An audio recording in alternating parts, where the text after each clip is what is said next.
As the scene opened, the protagonist woke up in a room that was lighting up, and we could hear his screams from one of the beds, where he was trying to bear all that pain. He was continuously cussing some people, harboring a pure feeling of vengeance. A few days ago, at the Demon Lord's castle, which stood tall, it looked like most of the demons guarding the place were already down.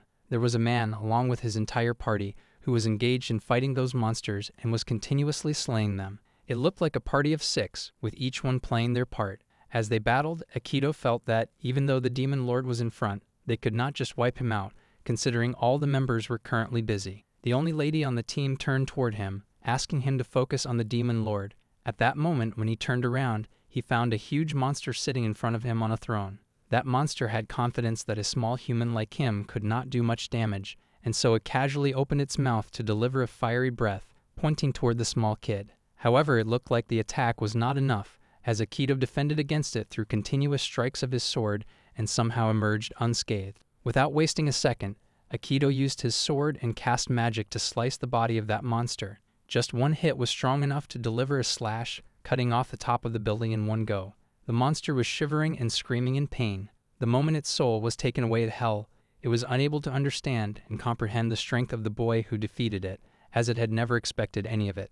Akito was introduced as Akito, who was exhausted from the previous fight, but then everyone ran to him, surprised that he really defeated the Demon Lord in a battle like that. With that, Akito declared victory, asking everyone to cheer up, as from there on, peace was finally brought back to that world. All of them came back to their city after defeating the Demon Lord, and as the guest mentioned, this was day 5 of the Heroes Celebration Banquet, and it looked like this event had taken a long time.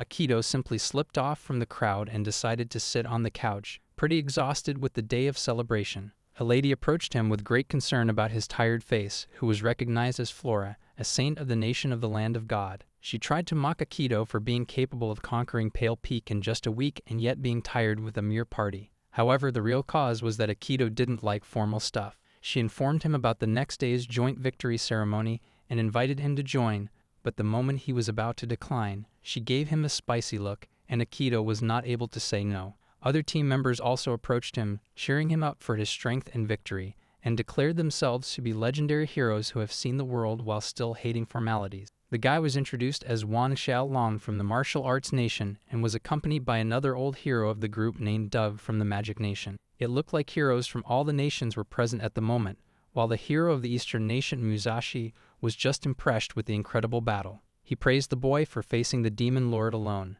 Akito, being pretty decent, gave the credit to everyone. However, Gran, hero from the military empire, was not seeking any thanks, as he believed it was their duty, which they had done after following the orders of the emperor. Being totally isolated, he was standing in a corner, which was a pretty weird gesture, but still, Akito was delighted and felt grateful to be a part of such a wonderful party. He gently thanked everyone, but at that moment, the look from each of them was not too welcoming. The party ended in the evening, and they decided to leave, and as usual, Akito had drunk so much that he was not able to walk on his own. Other members were also aware that the guy couldn't handle liquor by himself, and as he was not holding back any to flirt with Flora, she was trying to keep him in his senses, reminding him again and again about the next day. Out of nowhere, Akito requested everyone to tell what they were going to do the next day, as the expedition had already ended.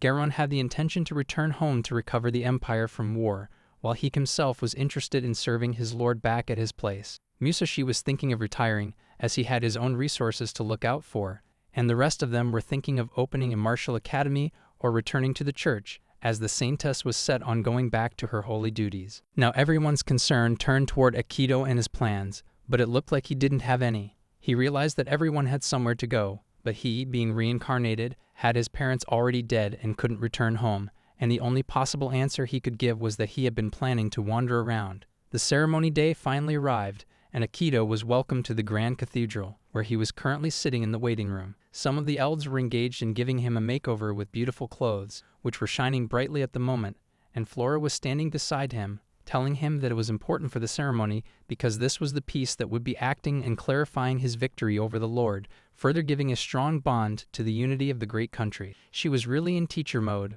but Akito was not interested, so he decided to go on with the plan as said without any further discussion. Later, she even put something in his hand, making it even more intriguing.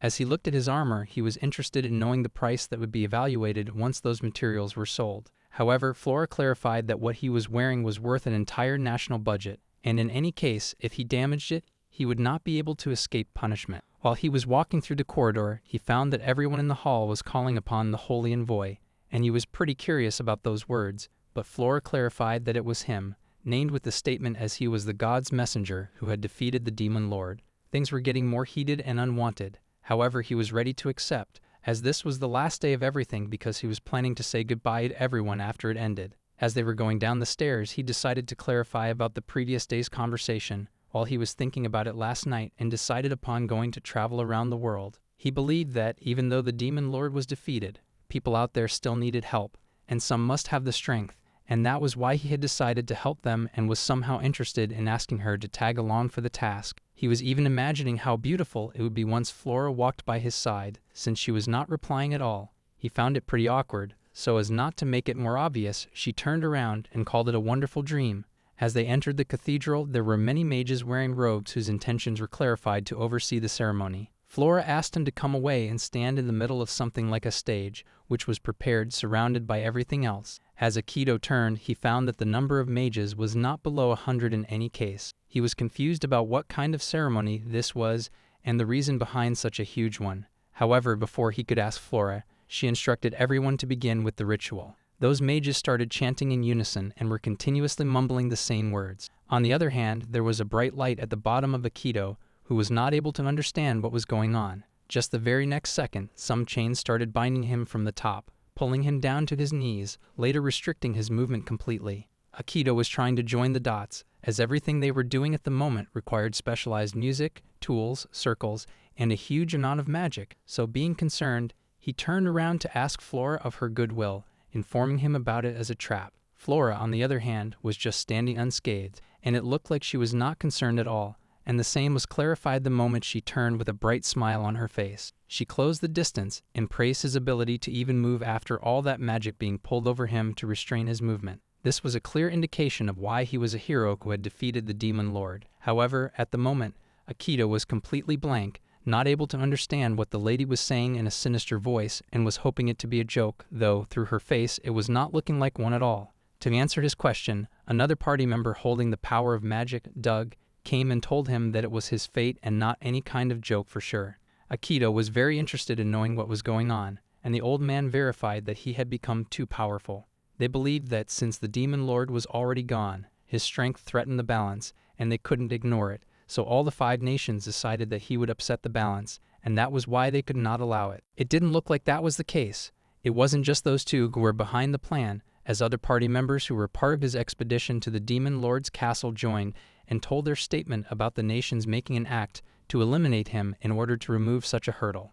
Aikido was thinking of turning it all into just a poor dream to pull them back to their senses, questioning the reason they were doing so, while they just believed it was an act of the Empire, since they were threatened by the excessive power of the boy. It took time, but finally, Aikido came to realize that they had played their role in order to betray him, and Flora, acting as if she was not aware, took a bit of time with a bright smile while having red cheeks, confirming that it was really the matter. This was just enough for Aikido to lose his calm, and his begging turned into tremendous vengeance. He started shattering all the chains through his magic, and somehow, after a while, those images were also not able to hold up on themselves and started bleeding due to the excessive pressure.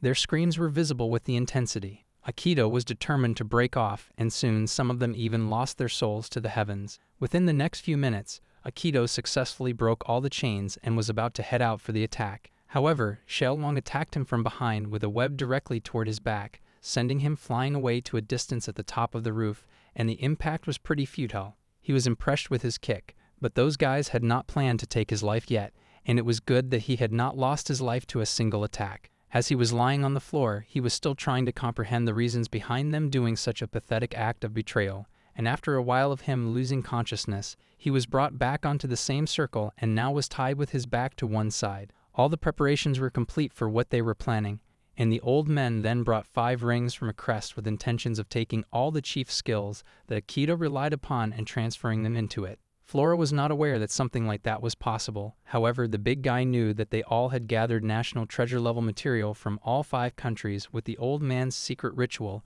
theoretically for the task. Doug then asked everyone to step back as he was about to start the ritual and then started making some hand signs, which were followed up with a huge impact on the ground where he was casting a magic seal formation. The moment it was directed toward Aikido, along with the strings on the floor, the magic targeted the limbs of the boy. As he started feeling something hot, Aikido regained his consciousness, and the next second found that his hand was completely amputated due to the burn. After such realization, Aikido was not able to stop himself from the screams in pain that he was bearing at the moment. Those screams were nothing for anyone present there, as they were just interested in knowing an ability that could steal others' power. However, it was not something easily done, as it required rare materials. This was a one-time opportunity where all the empires were cooperating, and it was pretty sad that the boy who was screaming in pain, facing all the backlash even after defeating the Demon King, was not aware that he was being used to the end from the beginning.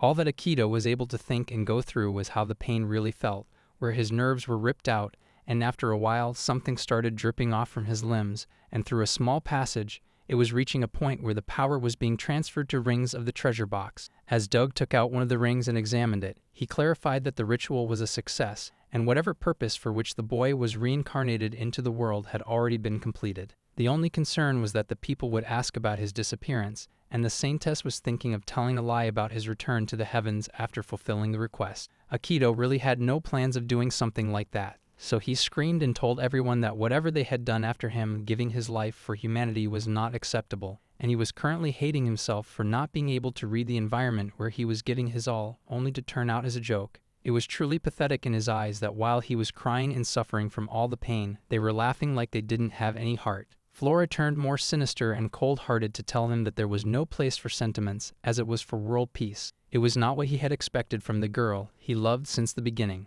so he just decided to tell them that he was not going to forget any of it, and would be the reason that the great 5 nations who betrayed him would meet their demise, as he declared them to be his enemy. Everyone present there started laughing, as they didn't believe any of his statements, and since his misery was just increasing, they decided to make it a little easier by ending his life. With long, scary, black hair, someone took the opportunity, took out his sword, and pointed it directly toward the neck of the man. Even though Aikido wanted to move to take their eyes out and win the battle, his body was not able to move. He decided to pull out a move, which they were not expecting at all, and then immediately started laughing pretty hard while lying on the floor, giving the sight of a madman who had lost it after losing all his strength. Aikido clarified that even though he couldn't move any part of his body, there was one thing he could do, and out of nowhere, his body started lighting up from the middle, raising concerns for everyone present there. They easily understood that the boy was overloading his own mana within himself with the intention of self-destruction, which would cause damage to everyone present there. He was so filled with vengeance at the moment that he decided to take all of them along, even if it took his own life at the moment. While the same happened, as when he self-destructed himself, the complete cathedral was burnt into pieces with nothing left, and it was sufficient to even cause trouble around the surroundings, including the uprooting of trees and severe damage. Everything was totally eradicated. However, it looked like there was no harm to the heroes standing, as Garon took command to save them through his heavy armor, standing in front of the explosion, creating a shield so that the damage could be deflected. It was due to his cheating skill through the ring. It was pretty quick of him to activate the rings, and now he really felt what cheap power meant. The old man was just worried about the mana that the boy was still containing, which was totally off the charts. However, Flora was not finding it bad, as the plan had succeeded. It was just them standing in the middle, and with that, they believed that peace was finally established. Other heroes didn't like the statement and started saying cussing words about how she was taking all the credit for restoring peace. Others were also trying to target each other, warning them not to raise a hand or get involved in any battle. The surrounding atmosphere suggested that a fight could start at any moment when 2 of the heroes looked at each other. However, the old man came to the rescue, telling them not to start a global war when they had somehow regained peace. Their pact was finally fulfilled, so all of them decided to return to the Empire, and from there on, it looked like everything was resolved. Flora went on her knees and prayed to God for the future of the world, knowing that the hero was already dead. After the explosion with the heroes leaving, they announced that Aikido had returned to the heavens, and they claimed that the blast was just divine aftermath and no cause for alarm. People believed what they said because, in any case, the hero had already vanished from the world. At one corner of the city, there was a mechanical workshop where an old man and a lady were engaged in day-to-day chores, while the lady was going to get some water from the lake. The story was not going to be a tale of a hero, however, she was aware that the explosion she heard the previous day was pretty scary. Just then, she noticed someone who was in the middle of the river,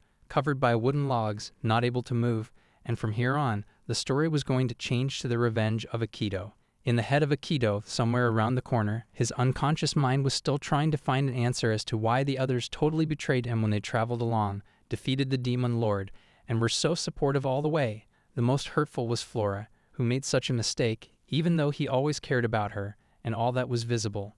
When he thought of it, it was the scary smile she gave when the plan was perfectly crafted. Her last words, calling him an idiot for not being aware of what was going on, made him much more furious, and he remembered his pledge of not forgiving those who took everything away from him, leaving nothing behind. His final decision was to defeat every one of the 5 nations, declaring them enemies, and get his revenge with their death. He came out of his dream and found himself resting in one of the beds, totally unaware of his surroundings and where he was at the moment. As he tried to find out, being angry, he touched some nerve, which led him through unbearable pain, and he screamed. The lady from before noticed that the boy had come back to consciousness, so she immediately called upon her master about the agony the boy was suffering, which meant the painkiller had already worn off. Both of them went up and held the boy while the lady forced medicine into his mouth, leaving Aikido totally curious about what was going on and who those people really were.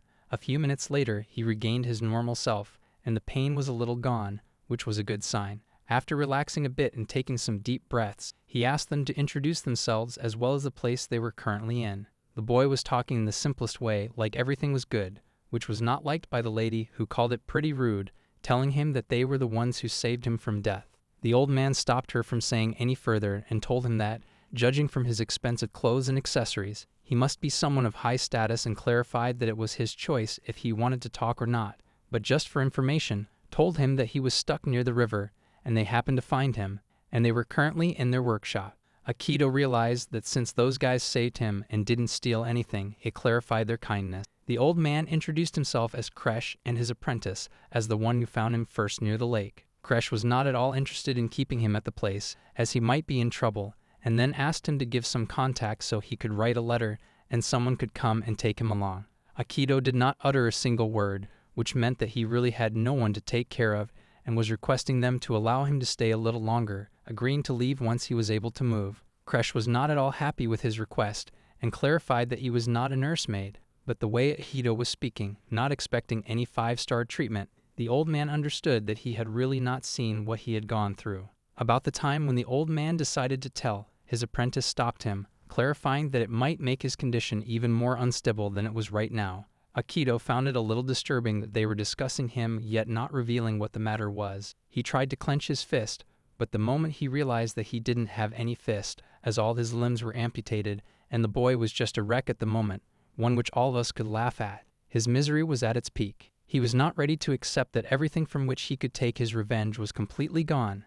As he was about to cry, he couldn't, as it was clarified to be an unnecessary action. Otherwise, he might be dead by now. So he turned into a state, and the boy started screaming about such a thing happening to him and was calling upon someone to tell him that this was not real. Things were going wrong for him at the moment, as he had just blown away from an explosion. His body was not intact, and the only clear reason he could think of was when his magic powers were taken away while he was sealed on the ground due to the magic of his old companions. Looking once again at his severed limbs, he simply vomited on the bed, and it really was a case for a nursemaid, which she didn't want. However, there was no time to make a scene, so he just started cursing God for doing all this to him. In any case, in his current position, he couldn't take his vengeance, so he was asking them to take his life away right at that moment. Kresh was not happy hearing those words coming from someone for whom he had given a lot to save his life, but Aikido screamed at him not to say anything when he was not aware of what it really took him to reach there. He was even saying bad words about the master who saved his life after going through all the troubles, and the lady didn't like that, so she came in between, slapped the guy right on the face, bringing him back to his normal senses, and while holding his face, told him that he must be happy that he was alive. Those words opened the eyes of the boy, and he started realizing how important his life could be. He was still surprised with the thought of his life going on, which was going to be of no use. The old man was standing tall, informing him about the workplace. The reason for him being there might be some coincidence, as when he showed him his leg, it was a mechanical one. Actually, the shop was a workshop of magic tech limb engineering, or in short, it was magic tech prosthetics. Even before the Demon Lord arose, the world had already been known for brutal wars, and weapons and magic advanced so that the number of injured soldiers, many survived. However, their price was their limbs. Desperate for manpower, the ruling parties demanded to develop a way through which they could send the broken soldiers back to the battlefield. That is why engineers answered the call and created steel prosthetics powered by the user's mana. And with that, soldiers could move freely again. This is how the technology of Magic Tech prosthetics was born to literally reuse broken soldiers, clarified as the master being one of the top experts in the field, and even though Akito had heard of prosthetics existing in the world, he never imagined that they would work like his own body. He was sure that even if he could use them, he could stand again, and that is why his eyes were again ignited with the thought of revenge, which he was going to take his life forward. There was still hope, and then, apologizing, he asked a question about whether he would be able to walk forward once he had all 4 limbs impacted. The old man didn't answer, but his apprentice, terrified of such a thought, said it was insane, as the magic limbs run on mana and take precise control to move them, so even maintaining 1 was hard, and 4 was practically impossible. In addition, it requires a magic mana reserve, as if someone is not careful, their mana could get drained and wear them out, which would end them for their life. On top of it, the cost required for the preparation of 4 limbs would surely cost a fortune. However, Akito had not to worry about it, as he had the fortune he carried after drowning in the river, which was worth national treasures. Begging once again, the man genuinely bowed in front of the old guy, requesting help, as it was an urgent requirement, and seeing the resolve of the kid, the old man was not able to say no to it and ended up accepting it. He told the lady, whose name was Iris, that since they had saved his life, it was a part of their act, and additionally, his resolve was far beyond anything, as he had found a reason for his survival. It was pretty scary that a guy accepted everything, knowing that there was a chance he could lose all that, and since he had already made up his mind, she decided not to interrupt in the middle of it and then agreed to help with the surgery in whatever way she could. She was taking on the responsibility, as she was the one who found him in the first place, and with that, the conversation was settled that they were going to begin the preparations. However, the process was not going to be easy. It was a little rude of Akito not to give a proper introduction, so he gently introduced himself with brightly ignited eyes and a smile, which was a delightful sight. The conversation ended on a good note, and from that, the surgery to install Magic Tech limbs began. The first course of action was inserting metal fittings that had been embedded into the damaged area to attach the Magic Tech limbs by installing this plug. A mana circuit could be formed, allowing limbs to be detached or replaced easily. This made repairs simple if a part broke. Akito was inside a room, lying on the bed, when they decided to start with 1 limb at a time, and one of his hands was opened with muscles, and the surgery began. Due to the severe pain he had to bear and to avoid screaming, he decided to put cloth in his mouth, and with that, the initial surgery was finally a success. He went back to his workshop and decided to try his new training prosthetics just with one of the right arms. The old man told him that it was his first step, so he should learn how to use it, and then they could proceed to the others because covering the entire body with those limbs was really a much harder task than it seemed. For instructions, he was told that the prosthetics always used nerves, so he needed to focus on whatever he wanted to do. Akito started concentrating and felt that there was some kind of connection between the hands and the limbs, and they decided to start the movement with just the fingers. While he was thinking of fingers, he tried to move but ended up bashing the gate with a sudden strike, creating a window, which was not even required. The attack was so fierce that the hardwood was totally shattered open, while Akito tried to clarify that this action was not really what he wanted to do. The old man was just terrified. However, it was not the end, as when he tried to move it again, he ended up bashing the floor with his sudden attack. Iris decided to come to the rescue, requesting him not to move any further, while the old man was totally amazed with the strength of the boy with just a finger attack. By the time she had already gotten a hold of him, Akito stopped and was still interested in knowing the identity of this man. After a while, all of his limbs were removed from his body and were scattered over, while he kept apologizing for not keeping it in restraint and causing all the trouble. They recognized him as a freak because he was using a training Magic Tech prosthetic, which was never meant to do such kind of damage, and one thing was sure, he was not a normal human. The old man told him that standard prosthetics couldn't stand his mana, so he would design something custom. However, it was going to charge him a little extra, and he would have to pay for the damage he had done to their building. Actually, the path of getting by with Magic Tech limbs was pure hell because, at the moment, Iris was feeding him the meal she wanted him to have, even though he tried to deny it, clarifying that he could eat all by himself if the food was left in one corner. Iris didn't budge, mocking him to act like a dog while he was having food. The worst part of all that was the continuous helplessness of not being able to do anything by himself. Everything, including eating, moving, bathing, or even going to the washroom, was handled at the moment. Yet the hardest part for him was inside his head, which he had not told anyone. The pain really came at night when the house was quiet, and he screamed in total agony due to it. It was the phantom pain which was in the limbs that were no longer there, and it struck like lightning crushing through the bones, like sharp or broken glass pressing into the feet. Due to that, the brain misfired and pain followed, and at that time, painkillers or any anesthesia didn't work. Actually, there was no proper cure for it, so he always screamed as much as he could, however without making any noise, as he didn't want anyone present there to be more worried and take care of him even more than they were doing at the moment. He was just cursing those who put him in his current situation, and Iris was the only one who somehow knew a part of it by standing outside his gate. He decided to rush forward with the surgery, and the training continued with him practicing writing and doing things with his artificial hand, and soon a year passed. It was around the winter when he was wearing those clothes, now trying to do his training over the legs to walk, still standing on some support, but just at that very moment, he decided to walk a bit. He was totally fired up with the impact of mana, which was used in those legs. Iris was just tired of telling him how he had to handle it, yet the boy was not learning at all. All he did was apologize for his rush, making it pretty true, and even though he had a lot of time, he didn't believe in it at all. Their close affection and talk were being noticed by the old man all along, and one time when they were sitting to have their lunch, Akito was just shocked to know that the girl with him, who might be seeing his future, was just 17. There was a huge difference between his age and hers, and the lady didn't like that the boy called her old. Actually, Iris was an orphan who was taken by the master to be his apprentice, and it had always been just the two of them, and living with someone was really totally new for her. Akito immediately apologized for being a burden, but she just called him a stray dog that was picked up, of whom she was not worried. However, there was a weird feeling constantly in her mind, and she was not aware of the reason. However, Iris was liking his company at the moment, along with him.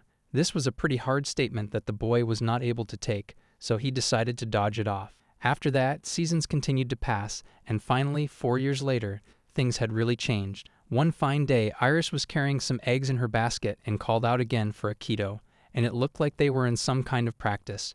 Without waiting, she told him to do something and then threw all those eggs into the air over the head of Akito, who had changed from a boy to a scary man. Being swift in his movements, Akito started jumping in the air, trying to get hold of those eggs, which were thrown with continuous movements not visible to the naked eye. In the end, the boy had held all the eggs in his fingers, which was pretty amazing, but there was something trying to slip away as one of the eggs was about to fall on the floor. Showing his calisthenics through his artificial legs, Akito tried to impress the lady by catching the egg with his swift movement, and it was a nice shot, which impressed both the old man and his apprentice. Finally, Akito was getting the hang of it, as was a little visible from him, and at the moment, he believed that his body was like a standard game controller. However, with the magic tech body, it was like ripping it apart and replacing it with custom buttons. It took his brain some time to adapt, but now he was more precise than he had ever been. Iris was just stunned that not a single egg was broken due to his calisthenics and what he had done behind the scenes. He was really moving very well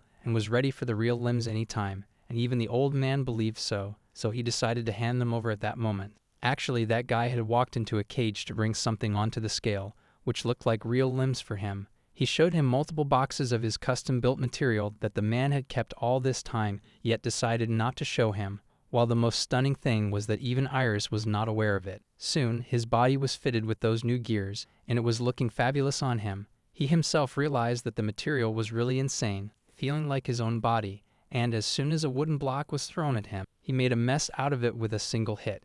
The strength, reaction, and speed were totally off the charts because it was made by one of the experts, and since the old man's work was finally completed, he handed all of it to his apprentice. She was instructed to adjust it to the body of the boy, and being a good engineer, she should understand it more than a power or a lover.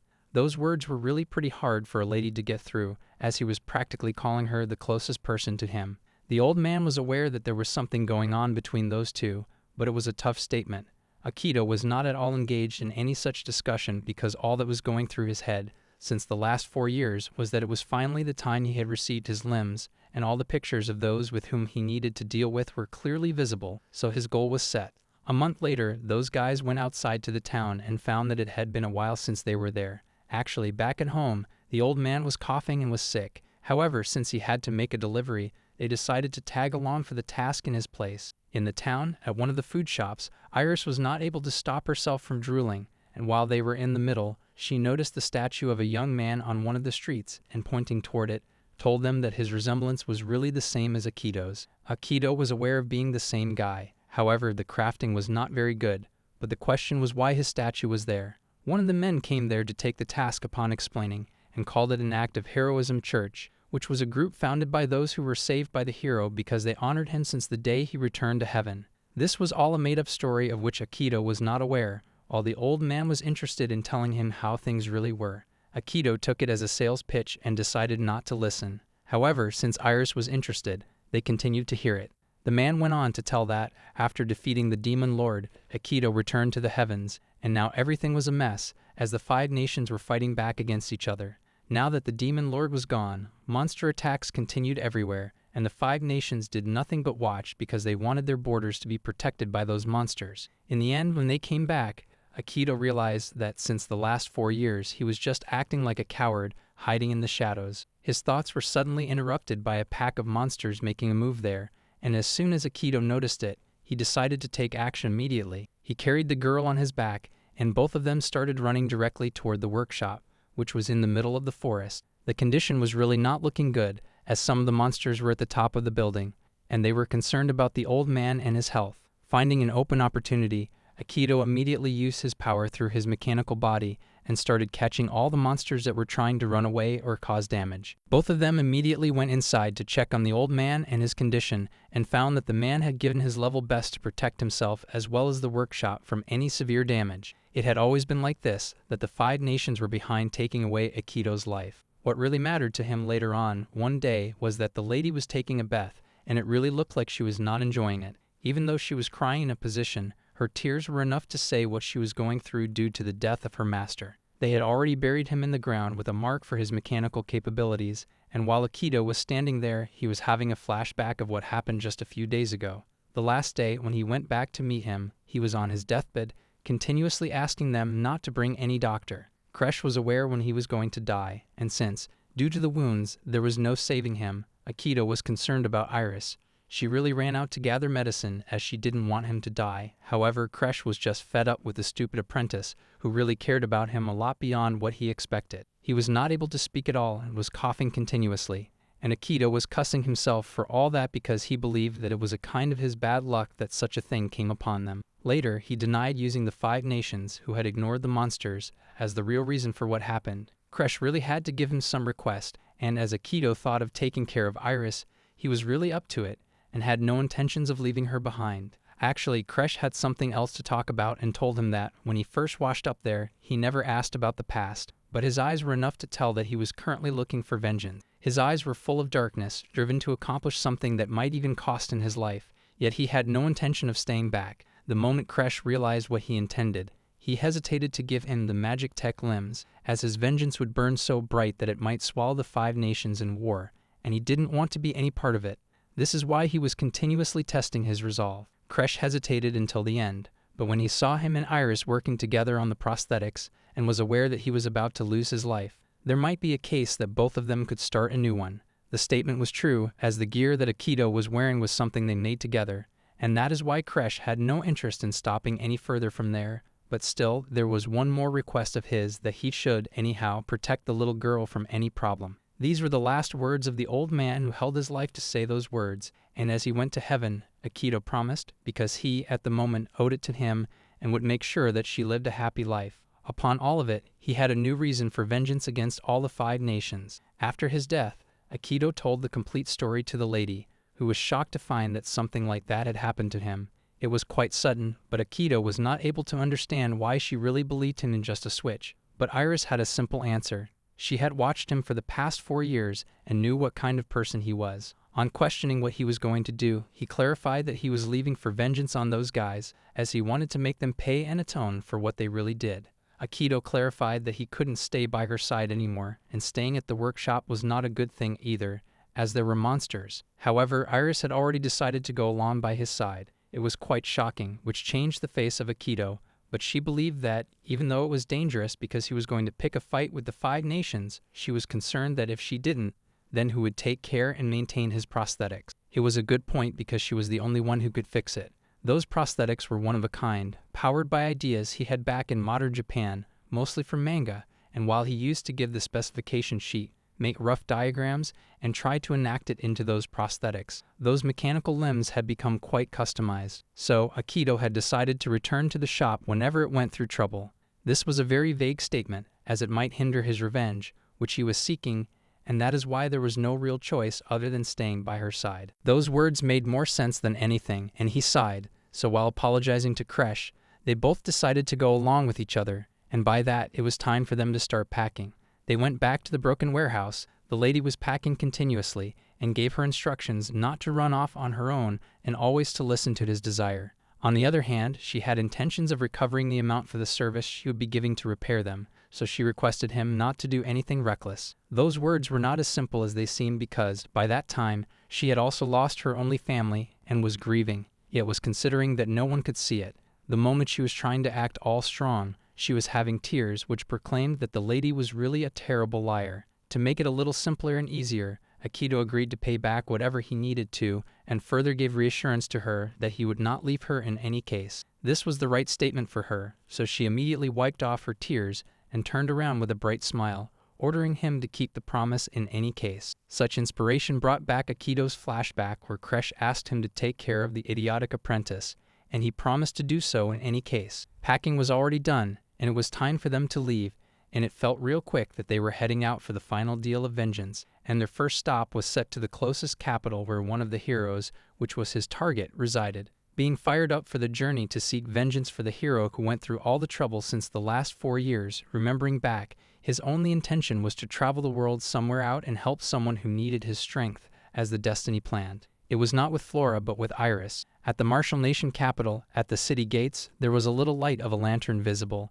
and some people were continuously begging the soldiers to open the gate. They were completely starved and were sure of not being able to survive due to the cold of the winter, and were requesting them to let them in for just a year or 6 months. Soldiers asked those peasants to clarify that they really couldn't open the gate in any case. More of the concern was that monsters were spotted nearby. They might be eaten alive while having children by their side, and just then, someone approached from behind, asking the soldier to step aside. As the soldier turned, he found that the man coming from behind was complaining about not being able to rest and was recognized as Master Xiaolong, who complained about the peasants. Xiaolong saw all of them standing outside, along with children, and within seconds, took a great leap to attack all of them with a disastrous attack of lightning, ending the lives of those in misery in just the blink of an eye. The soldier was concerned, however he was just happy that peace was spread and told them to spread the news that the hero had stopped a rebellion against the king, which was about to start from nowhere. His appearance had really changed as the hero grew far beyond in the last 4 years,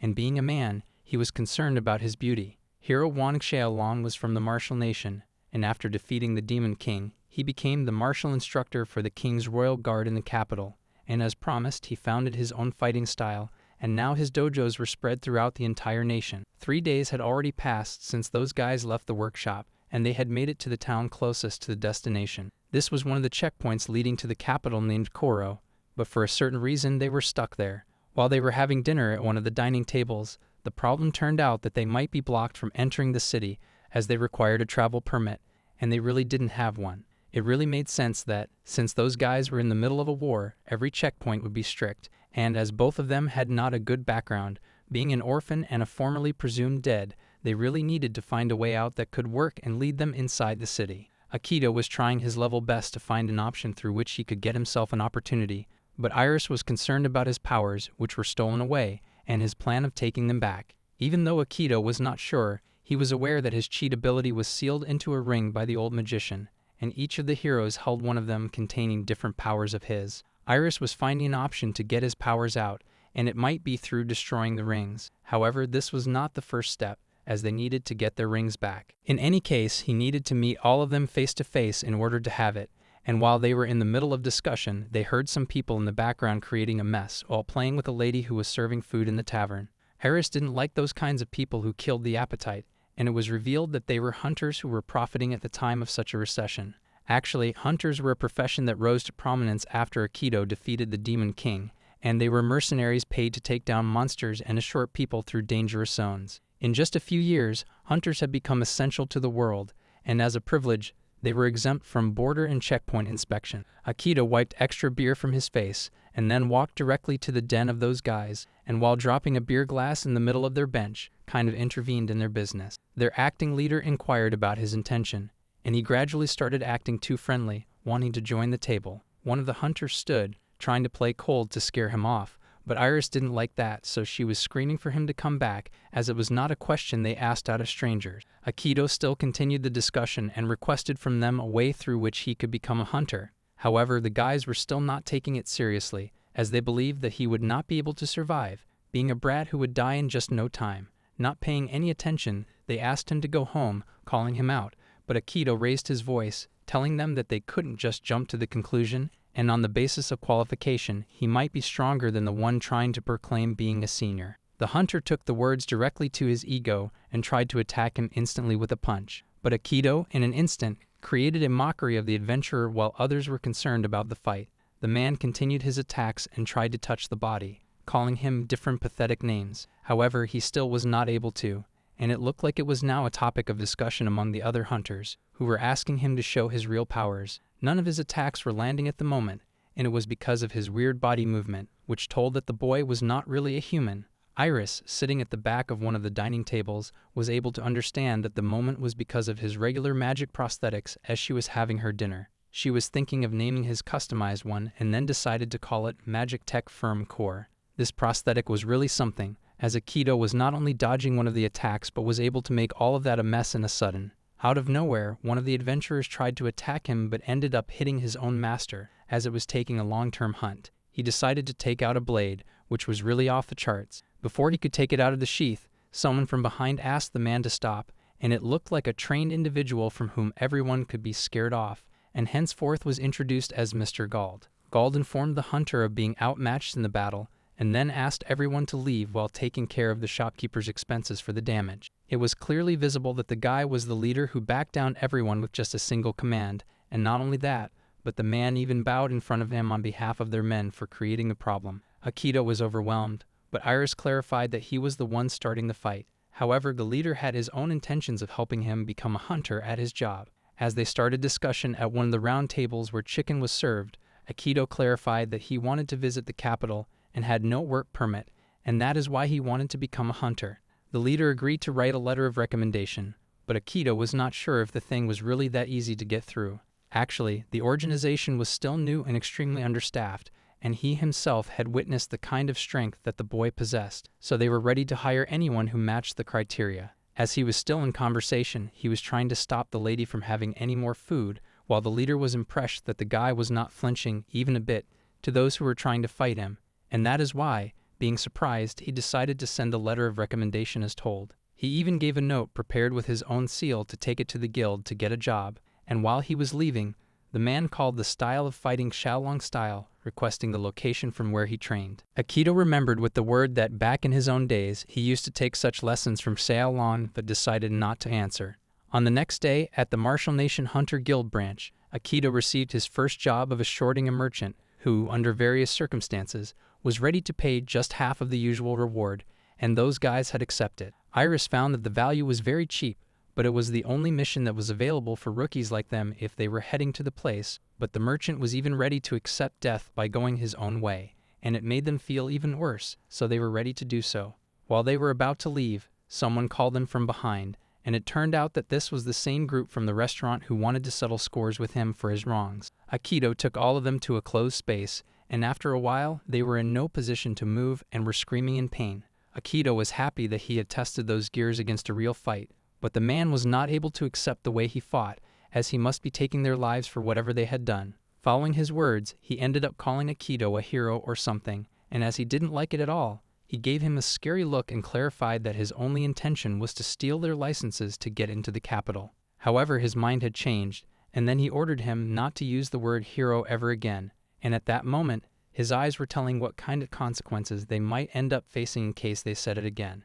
After a while, he went back to the carriage where they were just about to finish after loading all the material, and Akito made an excuse of leaving something at the hotel. However, it was usual for Iris to face such things. There, everything was packed, and they left the place through the carriage to go to the capital. Akito was aware that the 5 heroes were some of the worst monsters that were alive, and that is why he was ready to lose a fair fight and become a villain if he had to, but in any case, he had not thought of stopping until he removed the smug look from their faces. The place was very peaceful for a reason, and the merchant believed that traveling through different towns like this actually sounded pretty fun.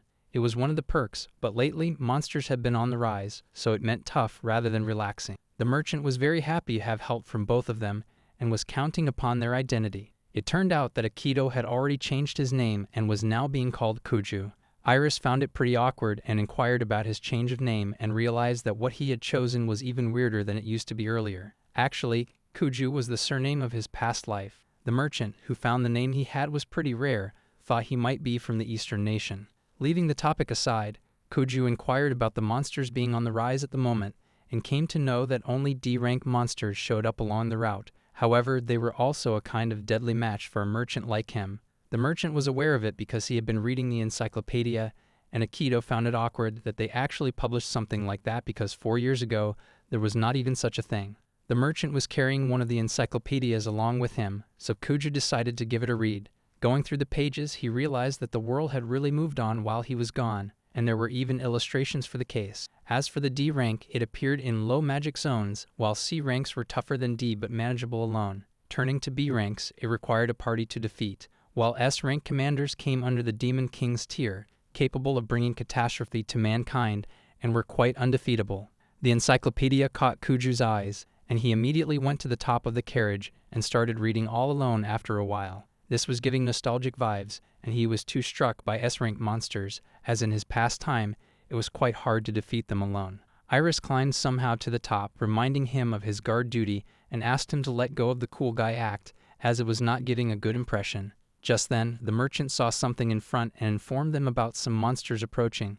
It was honed rabbits, and they were charging at them directly, which was seriously bad news. Kuju did not even flinch a bit from his location, and as those monsters tried to attack, he sliced with continuous strikes, making them a misery for the merchant to see by himself. Their bodies were completely decapitated, and the merchant, along with Iris, was impressed by his capabilities, as he just took out 2 C ranks without even looking. Iris praised him to keep the attitude, as it might help her get her payment for the job. She had collected one of the mana cores, which was a nucleus that formed a monster's body, and removing it caused the body to collapse. They had very high conductivity and were used in magical craft to create connective materials. Magic limbs used silver fused with mana cores in their circuit, and they also stored mana and power for other various magical technological devices. Since things were all under control, they started moving along the route and soon decided to take a break during the night, parking their carriage and preparing food. In the meantime, Iris used her magical technology to repair Akito's hand, and later both of them rest together in one cover, looking like an old pretty couple. By the morning, they left along with the carriage and encountered an unexpected guest. At this time, something was approaching them from the front, and it looked like not one but a complete herd of honed rabbits rushing toward them, which was quite unprecedented. Further, a huge shadow was visible from the top, and as they looked above, they found that a monster with 4 legs and 2 wings was approaching them, and it was introduced to be a griffin. Without waiting a bit, that monster attacked the carriage, and they somehow dodged it off with the help of horses that kept calm as well as the carriage. It was an A-rank monster, and the merchant was terrified that such a beast was attacking a low magic area. It turned out that they were not chasing them, but the rabbits that rushed to the location. However, at the moment, it was clearly locked onto them, but the concern was that such a monster couldn't be handled even without a battalion.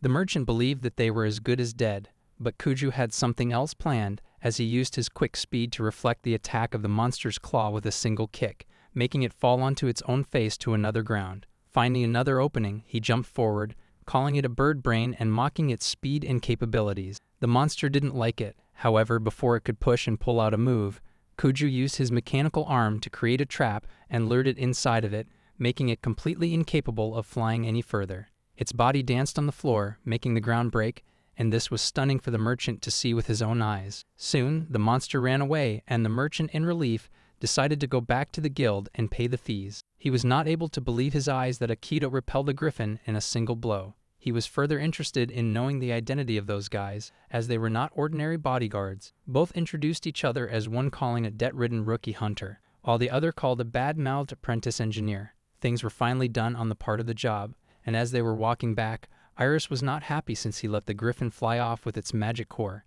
Kuju decided to give a reason for reaching the capital as a priority. However, she was just interested in getting the repayment, which Akito was calling a waste of time. After a continuous struggle, they had finally reached their destination at the capital, and were currently standing in front of it.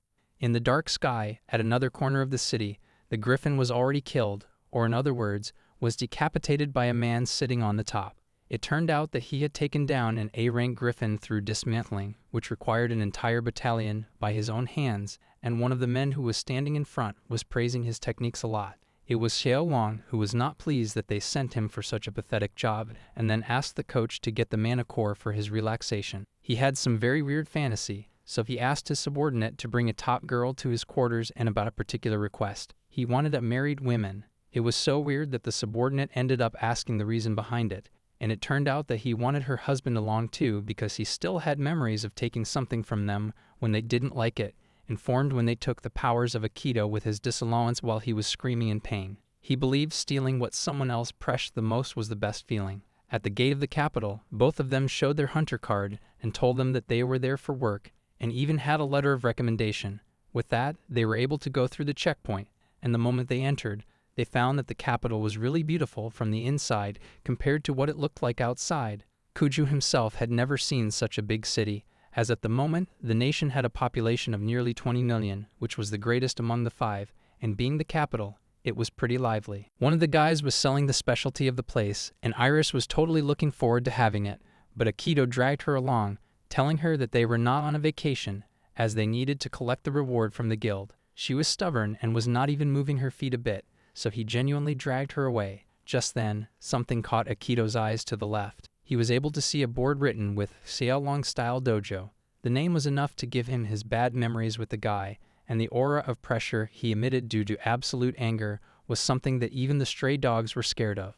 Iris immediately called out for him, asking him to snap out of it, as it was not good to reveal his current identity to everyone. Thinking a bit, he came back to his senses and was aware that it was just the name, and there might be that the man was really not there. He decided to first go and gather some information, and that is why he went from place to place inquiring about Xiaolong's location, but no one had any answer about the hero. However, the rumor was that he visited schools across the country, or sometimes took on monster hunts at the request of the king specifically. Tired of all the work, they decided to get to a hotel and realized that actually, Xiaolong was not based in that city, and it was true that if he simply stormed into the dojo, it would have triggered the security, and he might be exiled by the moment. Actually, he realized that revenge was not his only goal, as he needed to make him talk about the ring, and that is why he wanted a one-on-one kind of private encounter where no one could interfere.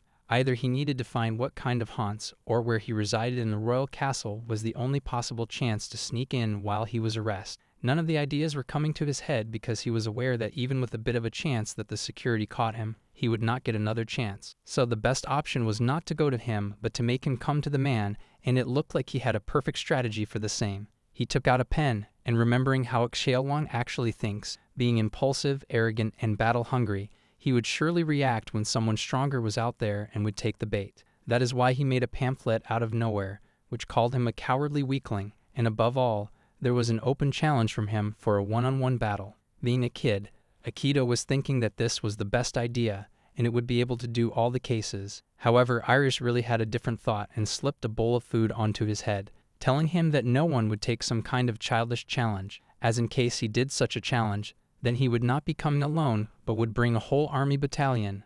The denial put Aikido into a thought process again, and Iris realized that most of the time he was calm and rational, but whenever it came to vengeance, his intelligence dropped to a goblin level, and he was lost completely. The lady was finding such a charm on his face and then told him that she had gathered the required info, which could lead them to success. Actually, she got invited to join a female hunter's party, and they taught her all about customs and cultures, and she found the place was pretty amazing. Aikido never meant to gather info with her goofing around. She continued, telling him that while she was on the task, she found out that a major event was happening soon, which was called the Flame Nation's Grand Summit Tournament. It was an annual martial arts tournament hosted by the royal family, and it began with a legendary duel between two warriors who served the first Flame King.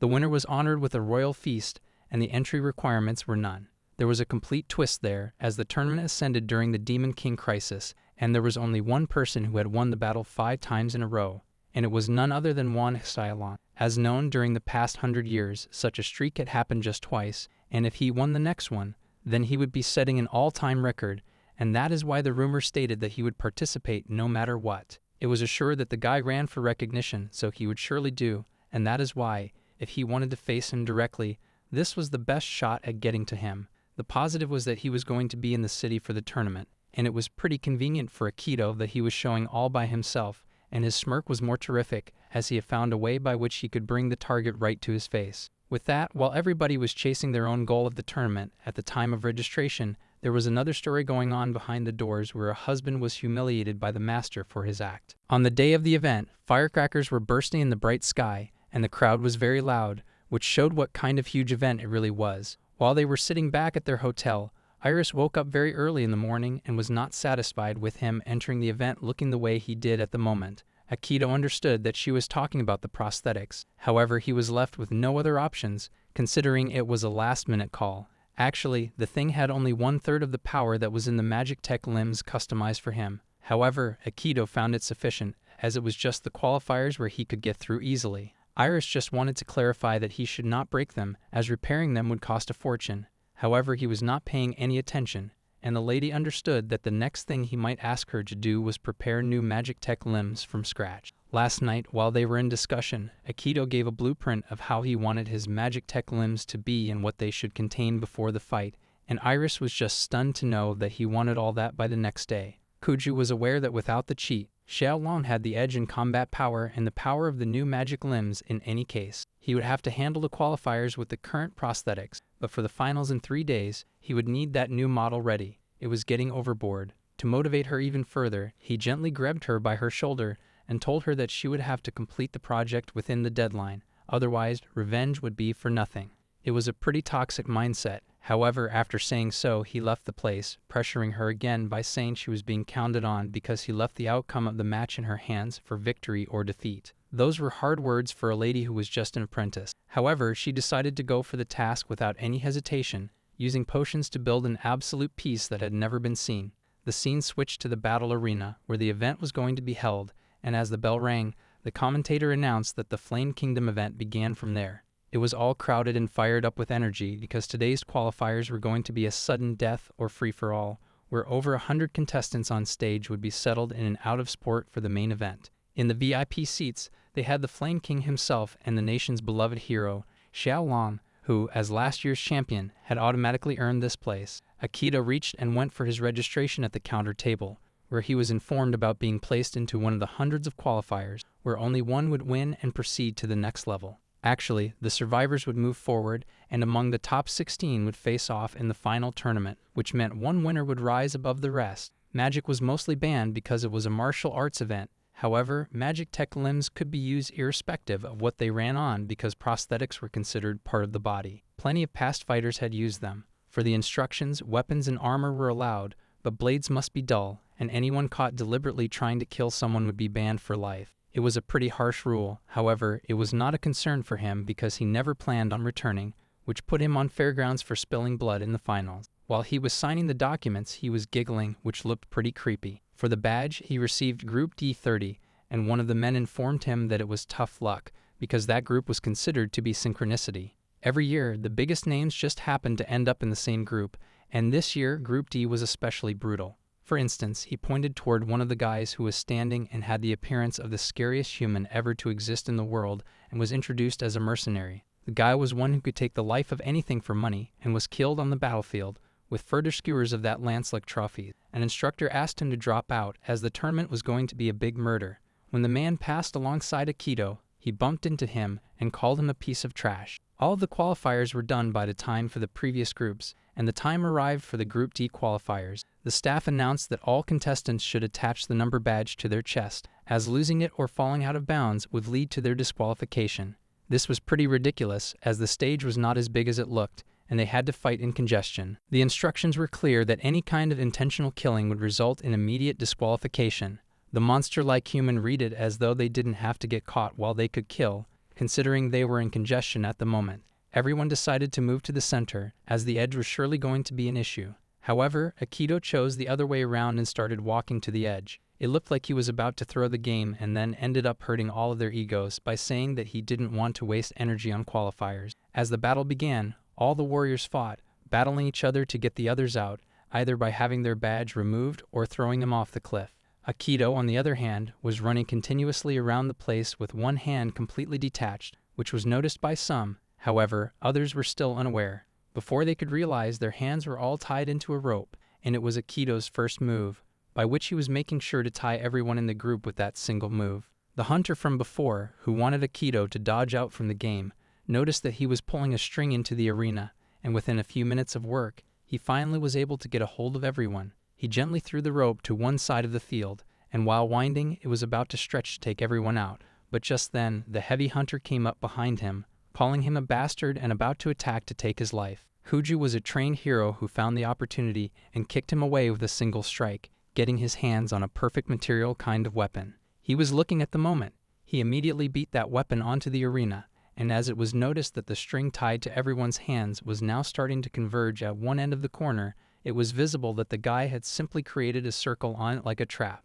Just the very next second, he started stretching it, and now all of the fighters who were in the arena were being pulled through the wire, not able to understand what was really going on. Before they could even find a way out, Akito pulled out his master move and threw all of the fighters from the edge of the arena, shocking the commentator as well as everyone present there. They were not able to understand what happened as the entire group was flung off the stage, and there was only one man standing in the middle, which meant that he was the winner of Group D30. Even in the VIP seats, there was a discussion about him, while Xiaolong was interested in knowing the name due to his capabilities. Xiaolong didn't pay any attention to remembering it because he believed that soon he would be forgetting about him anyway. From that group, Akito cleared the round and advanced to the main tournament. After that, nearly 6,000 contestants were filtered through qualifiers, and only 16 elite fighters remained. On day 2 of the Magic Tech tournament, the bracket battles began, with only 2 ending up in the final battle. It was matched through a system, and everyone was assigned a fighter to tag along with.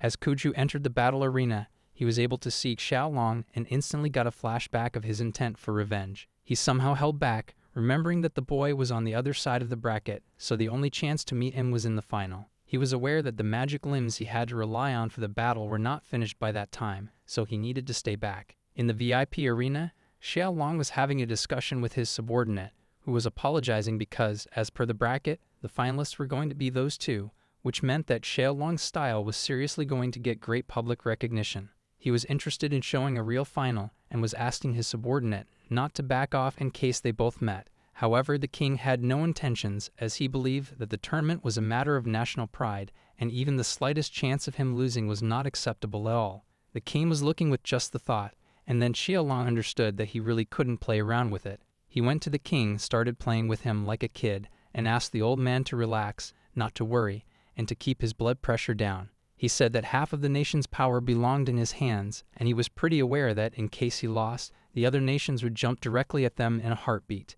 In any case, he was expecting a reward in the form of a pretty woman, and once again, he was seeking someone married. In the first match, Akito was facing a huge, heavy giant considered to be the masked prince, who was not happy that the opponent was fighting barehanded. The moment he tried to attack him, Akito closed the punch with his one hand and, catching all of his palm, used his whirling technique to turn the body of that monster in successive reps. This was pretty hurtful to the eyes to see because the heavy man was not even able to continue it.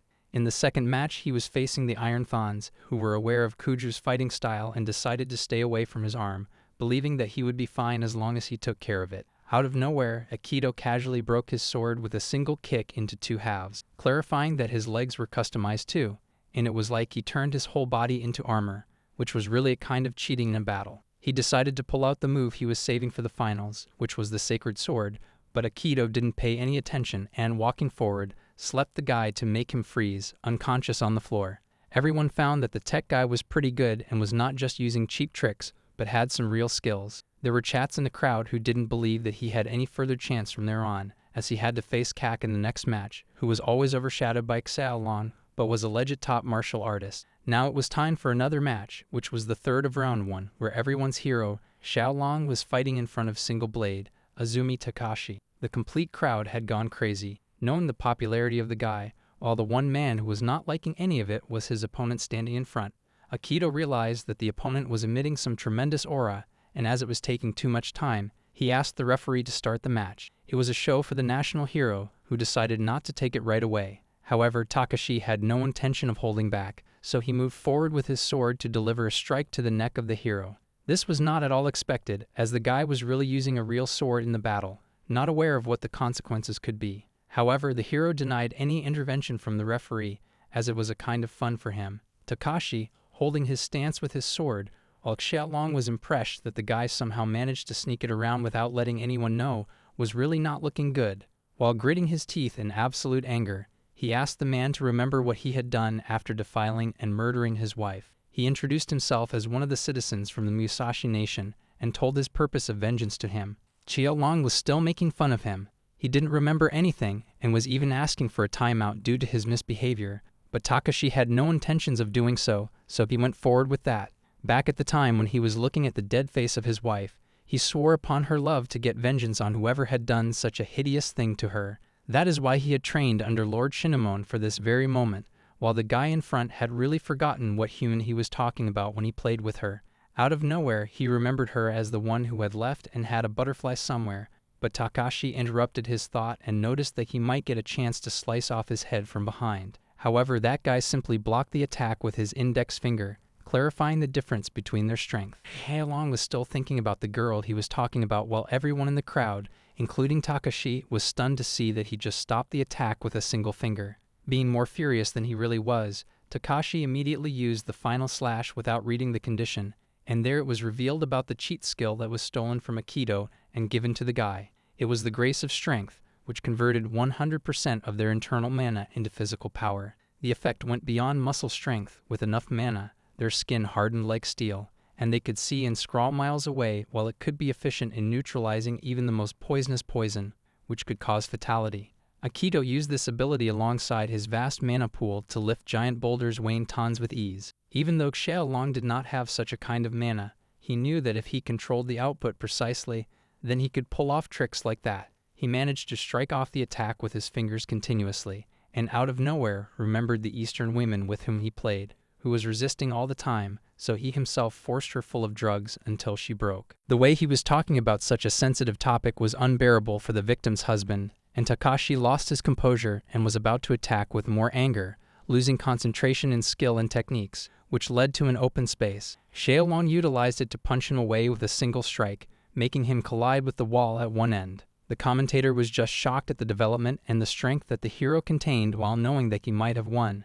Xiaolong walked off from the stage, asking his subordinate to deal with him later on after the event. As the smoke cleared, the sword was again in the ground, but by this time, Aikido was standing at the back of the man, taking his side, and was looking at the hero with more vengeful anger than he ever had. The commentator was again shocked, knowing that someone had interfered in the battlefield. Kojo was now gritting his teeth again, remembering what Xiaolong had done to a lady, and his look was more furious than anything, which was irritating Xiaolong, even though he was standing aside. Kak inquired of him with his master, who might have created another enemy during his side, but he himself didn't remember anything like that he might have fled with a woman who might be a wife for his kind. Xiaolong was just ready to take the command to beat him like trash if he wanted to challenge, but something interfered in their little anger, as Takashi, who was totally unconscious, somehow stood on his feet. However, it seemed that the match was already over, with Xiaolong being declared the winner. Takashi was not able to comprehend where he was but still wanted to kill him for his bad deeds, and somehow tried to take out the sword from the ground. Everyone in the crowd, including Aikido, was stunned by his resolve, and as he was trying to take it out, he completely passed out while standing up, taking help from his only support. The commentator declared the winner to be Xiaolong, but praised Takashi for keeping his strong will to stand even after all that thrashing. With that, the quarterfinals were finally completed, and they decided to take a short transmission to reset the stage for the next stage. Aikido was then called for inspection by the managing committee, who informed him that interfering in a match could lead to instant automatic disqualification. However, since Takashi had already violated the rules by using a sword, the match never technically started, and that is why his offense had been declared void. They then asked him to take care of the same in the next case, and so the man apologized. He was aware that he let his emotions take over, and was sure that he could have charged Xiaolong in case Takashi had not come back to his feet to intervene. Takashi was not completely in his consciousness, and Aikido decided to thank him as being the only guide who gave everything to save his life. Aikido was not ready to take credit, as his body moved on its own, and later the guy told how Xiaolong tortured and murdered his wife, and the only reason he entered was to get revenge. He was really calling himself a fool who was consumed by vengeance, and broke his warrior code to kill him, and now he had also humiliated himself enough. Takashi was not able to hold back tears, and was assuming that he would be the one mourning the death of his beloved wife without taking anything along. Aikido understood that her wife really loved him, but there was no going back for him, as he had already lost the match. He himself took on the responsibility of taking vengeance on his behalf, asking him to go back to his normal life because he believed the people like the heroes who betrayed him didn't deserve any mercy, and he had already decided upon approaching them. As he went back to his hotel, he found that Iris was somehow lost in her work, so much so that she ended up taking a small nap and was finding it pretty reasonable since she had not rested for the last 2 days. Things were starting to pick up pace, as this was the last night she had to prepare the task, as the clash began the next day, and she just hoped that her magic tech system would work and could keep up the name of Kresh as her master. On the other hand, at the castle, as usual, that hero had played with another girl, and as he came out, his subordinate decided to leave, as it was already time. The man stopped him and went into a discussion, asking about whether the other guy really had a chance in a battle with him. Kak believed that there might be an opportunity, however he thought of him as no issue, as he was just a user relying on tricks, and the true path in his regards was Xiaolong style. He was making sure that he would win the match, and then forfeit in the final so that it could be enjoyed by the hero. Xiaolong put down the glass through which he was sipping some wine, and told the boy that he really didn't have any ambition, and then offered him the title of Grand Master, while asking him to come and get it if he wanted to. He clarified that being at the top really had its own perks, and in case he was there, then everything would come alongside him, apart from money as well as women. It was like the guy was trying to mock him as much as he could, but Kak was well aware of his situation, and he decided to let him stay as the strongest, as he was Lord. With that, on the next day, the semi-final stage was ready, and they changed the grounds where the ring boundaries had been removed, and all of them were welcome to the Deadly Zen Garden, which was modeled after the historic dueling ground of the Flame Kingdom's first king, and was prepared for life-or-death combat. Contestants were allowed to fight. Xiaolong had already forfeited the match, and so the next match would be considered the final one. In the corridor, Kak was waiting for his chance to enter the battlefield, and remembered the last night where he was being offered to be the strongest. Earlier he always used to chase that, but when Xiaolong became a hero, he indulged in laziness and luxury. However, he still held on to the title of the strongest, like he was kind of making a mockery of Kak's efforts. That is why he decided that as long as he remained the strongest, he was content to be in his shadow. Both contestants had already entered the battlefield, and the fight was going to be between Kuju and Kak. The referee reminded them again that the rules had been removed, and the battle continued until one was unable to fight or said, "I yield." As soon as the battle began, both of them went for their moves, while Kak was still wishing to prove that Xiaolong was the strongest. As soon as they collided, Kak realized the difference in power and understood that he really could fight. The martial arts began, and both of them decided to show their moves continuously, with whatever possible strike they could pull out. In one of them, Kak found an opportunity and delivered a strike from the bottom, making Aikido fly from the ground. However, the next second, when he touched the ground again, he found an opportunity and delivered a punch right to his gut. It was going on continuously, and while one was defending, the other was trying its level best to overcome it. Aikido was the one trying his best to block, but realized that he really couldn't continue this. Kak was inviting him to give his best. The commentator was just shocked and out of words, so as soon as she called it incredible, the two were really putting on a masterclass, and even a layman could understand what that fight stood for. The actual martial artist's fighting was elegant, refined with movements, which was a classic example of Xiaolong style. However, the half-human, half-machine was somehow holding up to that, and it looked like both of them were doing the same thing. Kak was doing all that to get praise from Xiaolong. However, on the other hand, Xiaolong was yawning and not paying any attention to the fight. Stopping in the middle of the fight, Kak asked Aikido if he had been aware of Xiaolong's moves, calling his style an insult with less proven techniques. Aikido understood that the guy was really into such techniques, and then told him that he really wondered why he, with that level of skill, chose to be his right-hand man. He went on to say that, being a shadow, he must already be aware of all the ugliest things that guy had done, which meant that any Kak, on the other hand, had already lost his normal senses and was trying to beat his opponent as much as he could to prove his previous statement that the style was the best in the world. Even the commentator and the show watchers were aware of what Kak was really trying to pull in that match. Kuju was not even able to land a hit. On the battleground, something else was the case, as Aikido, coming back to his senses, was calling Kak's world pretty small, considering he thought that this was the strongest. The kind of attitude shown to Kak could lead anyone to go bizarre, and the same happened as Kak plunged forward in absolute anger to snap his other arm, but realized that there was some kind of weird feeling all along. As he looked, he found that Aikido had already detached his other arm from his body and was trying to hold on to one of them, but before he could comprehend what really could be the case, he moved at an incredible speed and punched Kak right in his face. As the angle changed, it was revealed that the hand was hidden for quite a long time behind a rock pillar, targeting him, and the commentator decided to tell everyone that he really looped his arm around using a rope from the rock and then nailed it to its opponent through the blind spot. Another fighter who had already dropped out of the battle decided to interfere and tell that Kuju had been luring his opponent toward that rock from the start, and that was why he even kept his right arm hidden, which meant that he was an absolute genius in his battle. This was really some nice commentary, and as he left the fight, he should join the panel.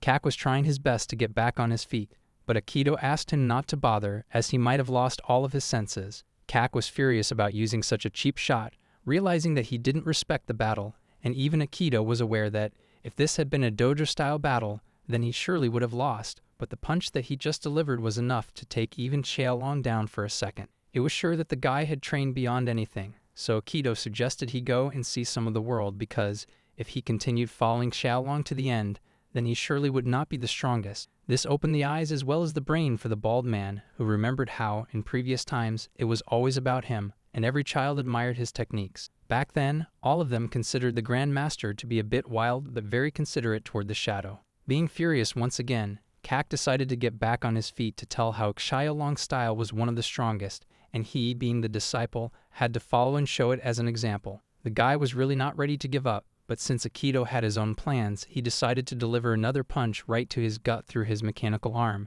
making his body shiver and defeating him in the end. He walked out from the melee, was declared the winner, and with that, the match for the next day was already set. It would be two warriors facing off against each other for a championship title, and the names were Xiaolong versus Kuju.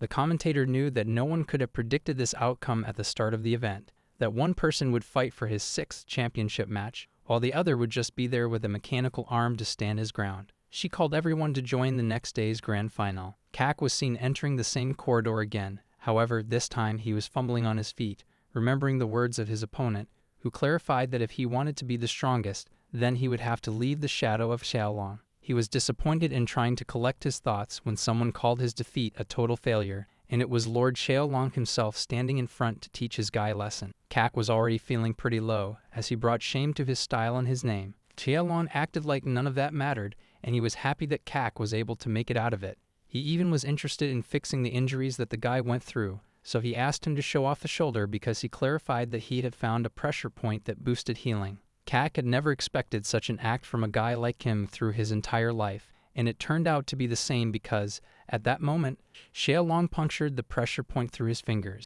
It started bleeding very hard, and all of Kak's nerves were wrecked. When he was screaming in pain, trying to ask what the man had really done, Xiaolong acted like it was just that he hit the wrong spot.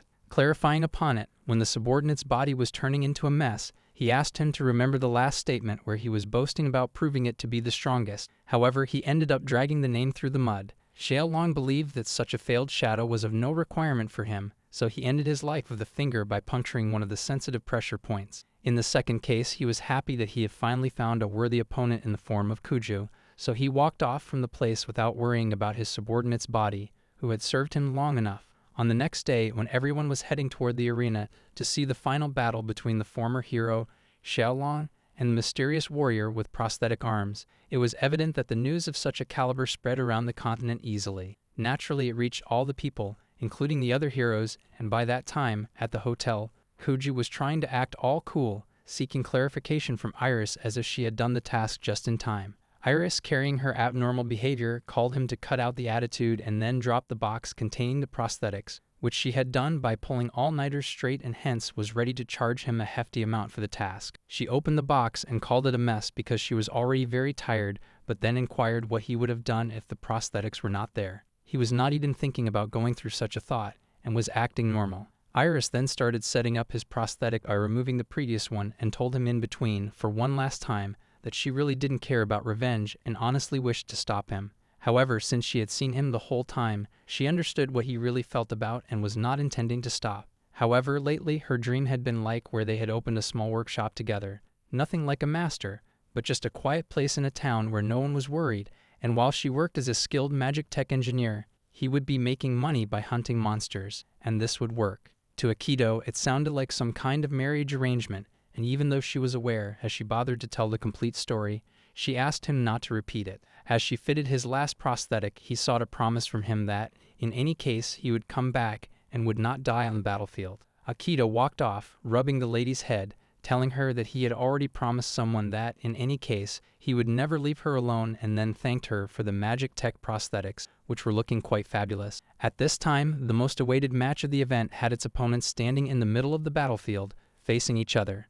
Unlike yesterday, the arena had fallen silent, and it looked like it was a kind of respect for Aikido's strength. The crowd included Takashi, Iris, and many others who were wishing for his victory. On the other hand, there might be a case that the crowd was feeling the deadly aura radiating from both of the men. However, this was the day when surely something was going to change. Suddenly, the crowd saw something they were not expecting, as Xiao Long started clapping in the middle of the battlefield, congratulating his opponent for making it to the finals. But still, that cheap act was not going to make any difference in the character of Aikido, so he stood far without any facial expression. He was pointed out instantly for making such a rough face by Xiao Long, who was clarifying that this guy would surely not defeat him, which meant that the arena was at the absolute peak of the whole tournament. Xiao Long then decided to play along with the crowd, asking them to cheer as much as they could at the moment. Aikido was reading him, realizing that he had not changed a bit and was the same as he was 4 years ago. He meant to clarify that he could kill him without any regrets. However, it was the same intention coming from Xiao Long, who believed that he would kill him, even though it was a tournament. At the battle, both of them were filled with tremendous aura and rage between them, while the pressure was being felt by everyone, equivalent to a monster. The moment the referee called for the battle to begin, there was a crash in the middle of the arena, making it shatter. They were not visible for a while, and it looked like they vanished, while everyone in the arena was trying to find their location and noticed that they were running continuously around the place. As the smoke cleared, it was visible that Xiao Long was trying to deliver tremendous punches as fast as he could, while Aikido was trying to dodge them all along. The battle was so intense that Xiao Long had no intention of taking it long and wanted to finish it right at that moment. The battle continued, and at that moment, it reached a level where even the arena could not stand on its feet due to the attacks. Now they were trying to defend each other while taking the rock as a shield. He was using the newly made magic tech, which was designed by himself and engineered by Iris. It was a high-speed, close-quarters magic tech unit crafted to counter Xiao Long. This had twin rotary engines embedded in the legs, spinning at hypervelocity driven by Aikido's overwhelming magic power, unleashing explosive bursts at a moment's notice. The result was that mobility magnified several folds beyond human limits. Koju was moving at a very intense speed when he noticed in front that there was a boulder about to be pierced. He dodged it once again, realizing that it was Xiao Long who was kicking from the other side with such impact that it even left a mark. It looked like Xiao Long was using his leg attacks continuously against Aikido to use the boulder around and create a higher impact. As he was about to use another, Aikido somehow decided to dodge it,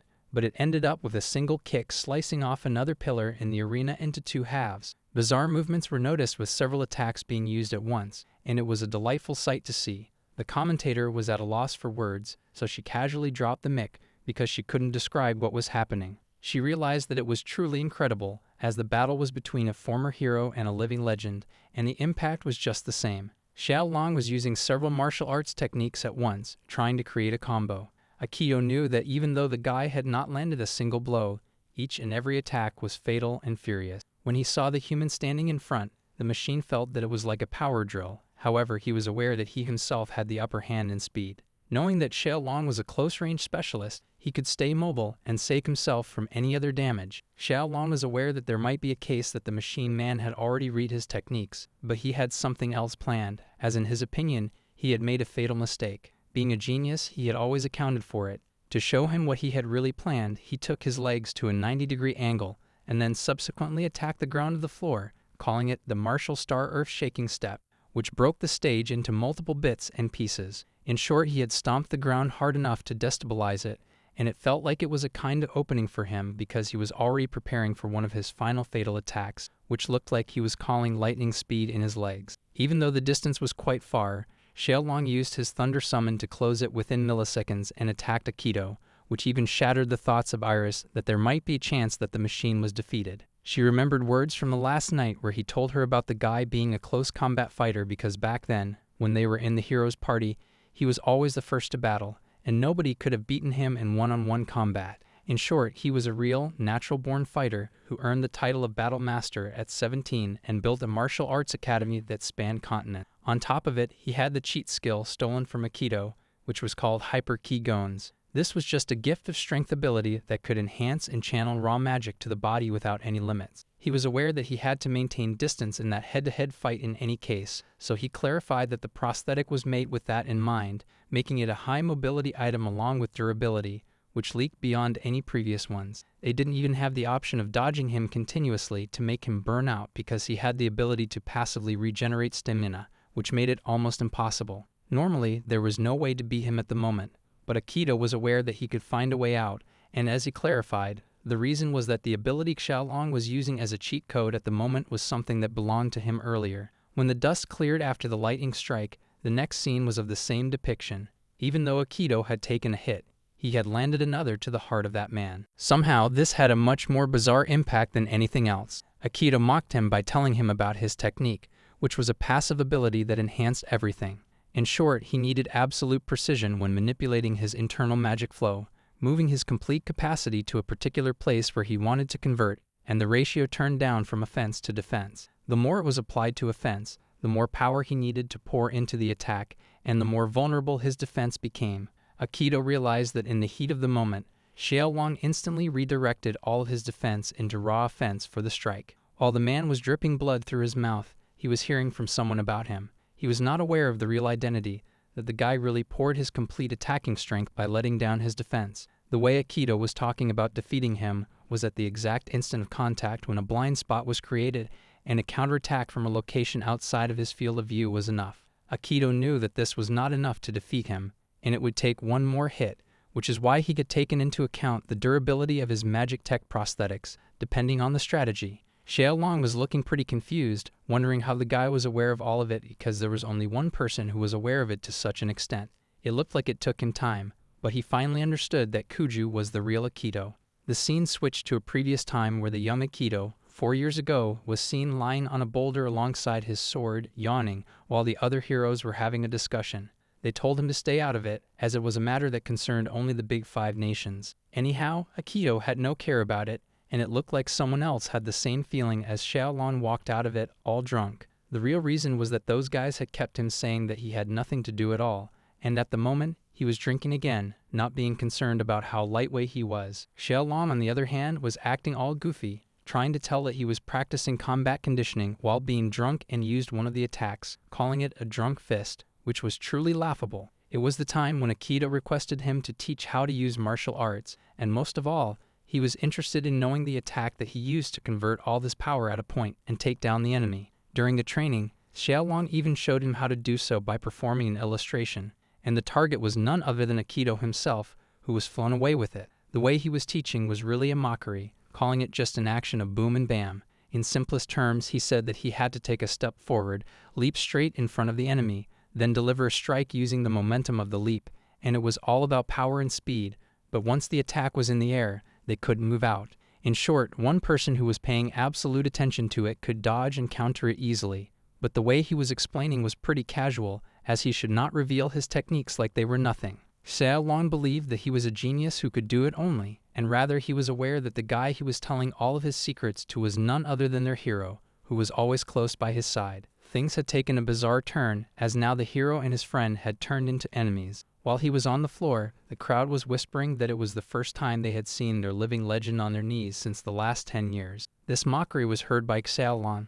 Even from the middle of the battleground, he decided to take it pretty seriously, gritting his teeth and then maintaining distance instantly to continue the battle. He said that he had never expected Akito to be alive and realized that whatever he had suffered through his destruction was really visible in his body as he was using prosthetics. Being pretty humble, Akito requested him to hand over the thing that was stolen, which was the ring he was wearing at the moment. Xiaolong was furious with the demand, and he started laughing in a sinister voice, calling him a pain in the sass, clarifying it was already an inconvenience that he was alive. Xiaolong was now worried about another thing, why the crowd was not reacting after seeing the hero in front, and then remembered that the guy really never showed his face, as during the quest, he went straight for the demon castle. It actually worked in his favor that he was now planning to kill him then and there so that no one would ever know the hero killer was real. By that time, Xiaolong had already recovered himself from all the sufferings, which meant he had regenerated. Since the previous attack didn't work, Akito decided to turn to phase 2, so he raised his hand with the new prosthetic and immediately launched it, pointing toward him, which was attached to a string and went to the other side of the arena, plunging into the wall. The string started working once again, as soon as Akito was pulled with it at an intense speed to which Xiaolong was not able to make a move. Xiaolong understood that he basically reeled himself in with the steel wire and closed the gap. Later, the movement grew even more intensified, stronger and stronger with every passing second. Akito was able to create an opening and deliver a right to the man, making him suffer with pain, and it was the first time he logically overwhelmed him in the match. The cheat skill's defense only activated when he relocated with magic, and unorthodox feints like that were Akito's bread and butter. On the battlefield, Xiaolong had already decided to shift to defense, keeping all his body reinforced the entire time. Even though Akito tried to attack him with heavy blows, they were crashing, reaching the body of Xiaolong in bits and pieces. Finding an opportunity once again, the man lunged forward with lightning speed to give a direct punch, but as the smoke cleared, it looked like Akito had taken it without even a scratch. The defense-heavy build was still not able to break through the armor. Finding another opportunity, Xiaolong decided to mock him that he could not really use the magic ability to the utmost. In the counter, he delivered a punch right to the face of the boy, making him turn back a few steps. As he came back to his senses, he believed that the boy in front was a worthless leftover thrash, who was no better than him. Xiaolong had decided not to back down from there on, being unconcerned about the rules of the battle. In the first instance, the man was visible in front but vanished within a few seconds to come up with a bizarre attack on which even Akito was not able to keep an eye on. The attack was so terrifying that it made Akito spit blood, as he couldn't find where it came from. This attack was basically from Thunder Lord Body Shift, and it was something that would not even give him a chance to blink and would kill him dead. Akito again tried to come back to his senses to counter him with speed, but it looked like nothing was working, as the reaction from the guy had increased several folds, and every attack of Akito was being countered. He was able to move at lightning speed, not visible to the naked eye, always finding an opening. In one instance, Xiaolong punched the guy high in the sky through a single kick. He was in the air, concerning Iris even more.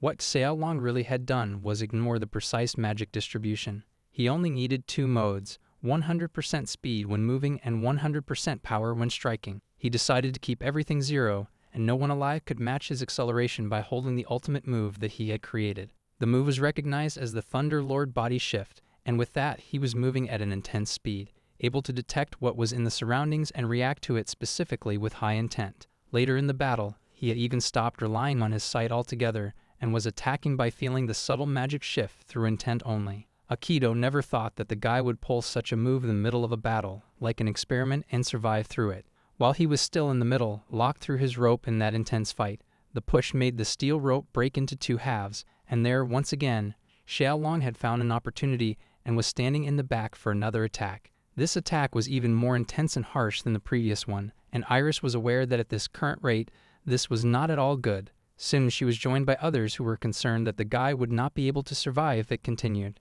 Everyone was crowding around her, which looked pretty annoying, but they believed that they were the ones who really read what was going on even more than the commentator. Acting all cozy, they even introduced each other to them, and then inquired if she knew about the guy who was fighting in the middle, that he would die if the battle continued like this. Iris was aware that this might work, as everything was in place because even with the fixed mobility crippled, it still had enough functionality to keep fighting, and those guys had still not unlocked the real surprise. What came to her was that they never thought Xiaolong would react in such a manner, and his bloodlust would erupt the moment he realized that it was the hero in front. The real reason behind this was something else, and it was visible in the eyes of the genius, who, out of anger, attacked him with a kick to the face, remembering his hate where everyone just followed the hero and never talked about him. Xiaolong was in search of glory and admiration. No matter how much he achieved, he was never looked upon because it was always this guy who was in the spotlight. Anger was interrupting even further, and he was kicking him with every bit because he believed that he was the real genius. The only moment he felt free was when he vanished, even though he himself wanted to wipe him off, and that is why he gained his ability to become the absolute strongest. He believed that the Flame Nation couldn't operate without him, and the Empire existed just to serve him. The more he grew there, the more he wanted. Then came another breaker in between, which was right in front of him. When Akito came back for the battle, it was his hatred that made him want to kill Akito, but now he came back like a zombie. However, it didn't matter to him at all, and now he had decided to kill him by tearing him to shreds. With that, the genius again used the earth-shaking step to bury him inside it. Akito somehow escaped it, remembering the old trick, but as he could find an opening, another attack was delivered, which was a heavy blow. Since he was in the air, he couldn't move from there in between. Everyone knew about it and was more concerned that he couldn't dodge, but on the other hand, a bigger problem was yet to be released, as Xiaolong was planning something else. Xiaolong reached from the side once again and was now in the air with him to deliver an attack, calling it the final technique of the Pole Star Strike. This was one of the techniques so powerful that it was said to have split sacred mountains where gods once walked, and it was the ultimate trump card of the hero. He was channeling every drop of his magic into his feet, where it was sufficient to pulverize him with just a single graze. He believed that Akido's leg boosters were already gone, and his arms were in pain, which made him something more than sent back to attack. Finding that it was already over, calling him to die,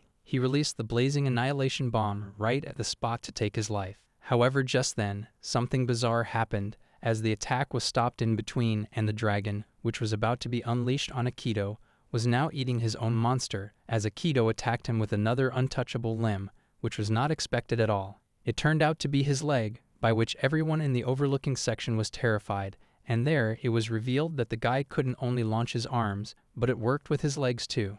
Going back to the ground, the condition was much worse on the side of Xiaolong, who was vomiting blood all along, while Akido was spitting upon him for saving his ultimate move for the last. He told him that it didn't matter how fast he moved, his fatal flaw could never change, which was about the counterattack, and that is why he was waiting all along for him to come and drop his guard. The guy really didn't like such an absurd comment made about him, but Akido was just happy that his opponent was about to take his final breath, and finally it was his time to take some revenge. Just the very next moment, Akido started with a barrage of attacks onto the body of the man, like a sandbag. Before reincarnation, Akido had been a hardcore fighting game player, and he figured that if he injected specialized magic into the pseudo-nerve of the magic tech limb, he might be able to chain continuous attacks. After that much trial and error, Akido made it happen, and the more magic he pumped in, the faster his combo accelerated, limitless. This move was called the Gatling route, and with that, Xiaolong was completely on the floor and somehow submerged inside the ground.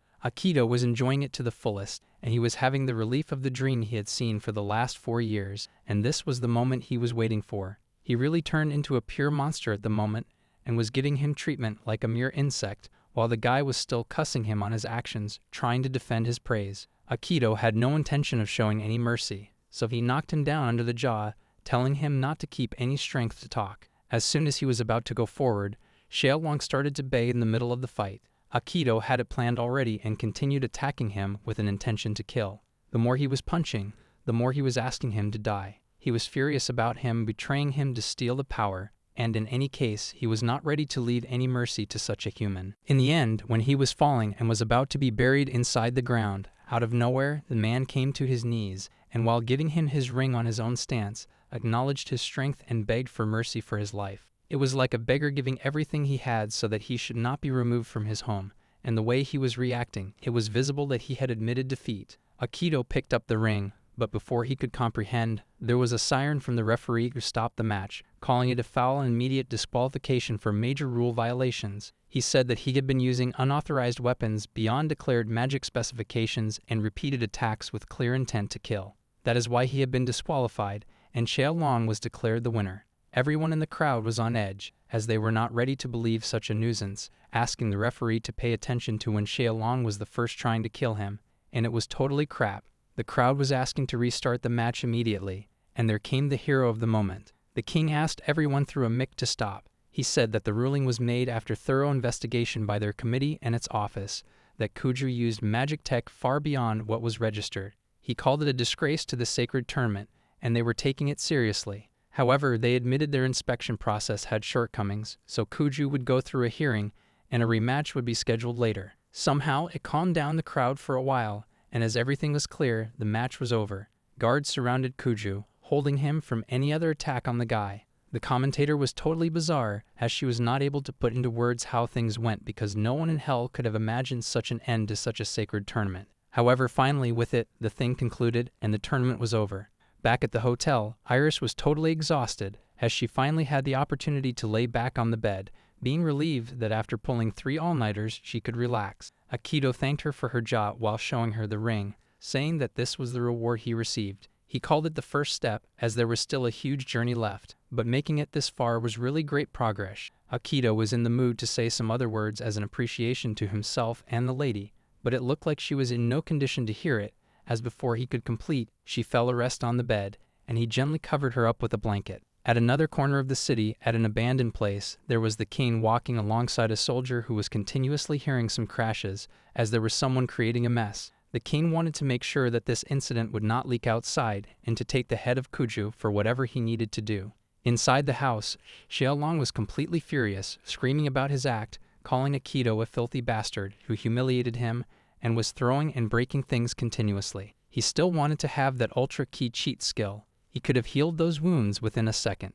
He still had the intention of getting it back, and his only mistake in fighting him was in the tournament where he had to be soft and rule-bound. He even got complacent before the match began. However, he believed that if he could rule all of it aside, then there would be no chance that he would have lost. Xiaolong was furious about the engineer girl who was hanging around with Aikido, and his intention was to kidnap her and bring Aikido onto the fields with the intention of taking out his every organ slowly. Just then, he heard some noise through the window and realized that it was open, and since it was not good, he somehow called upon all his strength to walk forward and close it while continuously cussing the maids, as the night air was stinging his wounds. He vented at the window and was about to close it, while calling this kingdom full of incompetent people, but before he could even pull it together, in the next scene, his hands were sliced off. This was just not painful until he realized what had happened. He started screaming out of absolute pain, and there was Aikido sitting with his mechanical hand and blade from where the real fun began. Xiaolong was looking totally pathetic and was not able to understand how this really happened, as his arm was totally detached from his body. Aikido had intentions of making him remember everything he put him through, and so he picked him up by his hair from the ground, complaining about running out of time because he was bleeding very much and could die because of blood loss. He had just one question in mind and honestly wanted him to answer what could be the way through which he could unlock his power from the ring he had been using. He wanted to know what he should be doing in case he wanted to reveal all his power out of it, but Xiaolong was not ready to tell because he was afraid that if he betrayed the heroes, he would be as good as dead in any case. Aikido really had no mercy, so he gave him even more pain and another hand in the middle of the palm, making him scream with continuous pain, and gave an option of either to speak or die there without any choice, because the next attack would be in the middle of the head. Afraid of such a happening, the man finally started talking, where he revealed that the old man hero explained from the start that he would have to put the ring and pour magic into it, and the stronger would be better. In case it was not activating, pouring magic through his magic tech limb was really not working. He was aware that if that could have been the real ring, he could have unlocked it, which meant that this was not a real one. Aikido went on to ask the next question. He wanted to know about the other four who were holding on to his stolen powers and wanted to know about their weaknesses, locations, and everything. Xiaolong really couldn't speak a single word, as he knew that he would again be as good as dead, while Aikido was contemplating that if he answered honestly, there might be a chance that he would not have a miserable death. Xiaolong decided to run rather than speak on the question, and the more he was trying to rush out, Aikido was giving him severe pain, like slicing a doll from which cotton was coming out as blood with no mercy. After a while, finally, it was revealed that the boy had lost all of his strength and was at his end, but Aikido was not happy about not being able to reveal much information out of him. He was pretty sure from the beginning that Xiaolong would not give him much of anything because he was just a disposable grunt who didn't know anything important to them. It was the time when he was about to deliver the final move, but the boy continuously begged him not to kill while calling him a big brother. Aikido was all consumed in vengeance, but still was kind of holding back, remembering his face from earlier times when he really used to call him big brother without any grudges. So he was about to leave him behind, knowing that the boy had lost an arm as well as his power, so he would not be relying on the thing called a hero and would lay back. Just the moment when he was about to walk off from the place, Xiaolong showed his true colors and picked up a sword to slice off the head of Aikido into two halves, but it was not at all what he should be doing because, in the next moment, Aikido used his mechanical arm to take out a sword and plunge it into the throat of the boy. Suffering to his last breath and not able to think of anything, the man fell on the ground, and Aikido still wanted to tell him that he could have never been able to take down his car. It was considered the end of the Flame Nation because, without it, the other countries wouldn't last and would fall as long as they could, until he was finished with his revenge. Without showing any mercy, the man walked off before the corpse of the once considered legend with one arm and legs sliced off. Reaching back to his home in the middle of the night, he immediately tried to wake up Iris, who was rolling while resting after 3 nights. The moment she came back to her senses, Aikido asked her not to speak another word, as guards were watching their place, and they needed to pack and leave. The only reason was that they embarrassed their precious king, and no one would let it slide in a monarch nation. Since the task was complete, they decided to leave by boat. The boat was ready, and they soon left the place through one of the tunnels while the guards continued their search, not able to identify where they really were. Reaching out to the other side of the wall, Iris finally was able to crack her bones and remembered how she'd met a lot of people at the Flame Nation. This was quite sentimental, as it was not even half of what Akito had impacted, so they needed to focus on crossing the border before they locked it down. They really had no peace at all, and as they left, the man who took them out of the Flame Nation through a hidden tunnel revealed his face, and it turned out to be Kak. He believed that he had paid him back for breaking those chains and asked him to look outside at what the world had to offer. In any case, Kak was not going back, so he decided to walk off from there. Actually, the rematch never happened, and neither did they fight or return to the arena. Days later, Xiaolong was declared gravely ill, a cover-up by the Four Nations. Xiaolong never appeared in public again, and with that, the Flame Nation began its decline, marking the end of an arc. At another corner of the world, there was a meeting going on with some of the highest-ranking heroes standing in between, calling it a hero council. Flora was along with them, who thanked everyone for coming on such short notice, and someone really did not like being dragged out of their research for such a thing. It turned out this appearance had never been seen till now, and everyone was interested in knowing about it. The scene turned to the demon territory at the western region of the Abundant Watchtower, where there were a lot of soldiers standing at all four corners of it, which included those from the Holy Nation, Musashi, Gaia Empire, and soldiers of Tristan. Inside the meeting area, Flora, the saintess from the land of gods, walked in, wondering about the last 4 years when the hero didn't meet, and she was excited for it. Someone recognized the voice, and it was Naji, who noted that the girl had not changed even a bit, which was pretty unsettling.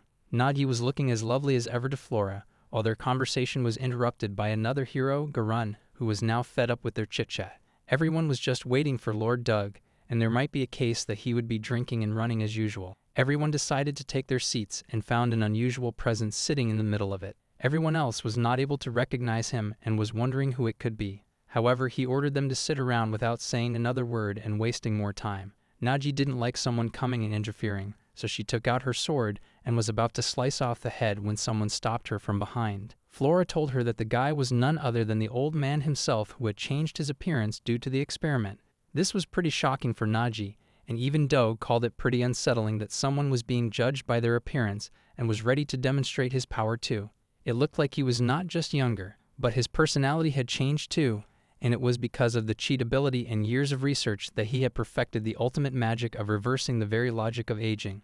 It looked like everyone was interested in getting knowledge about it other than Garun, so he asked them to start the meeting for which they had been called. Flora knew that it was about Lord Xiaolong, as per the rumors that had reached them. Supposedly some no-man hunt was behind it. Nagi believed that Xiaolong was still mature mentally and physically. However, it was not possible that someone could defeat a person holding a cheat ability. Keeping a note of the same, Flora presented a bag of parts, asking everyone to remember what it really looked like, and it was just a matter of seconds that they called it Akito's gear. The thing was that it was making rounds on the black market in Flameland, and she intercepted it. It was a rather unpleasant discussion with the merchant responsible, who told her everything.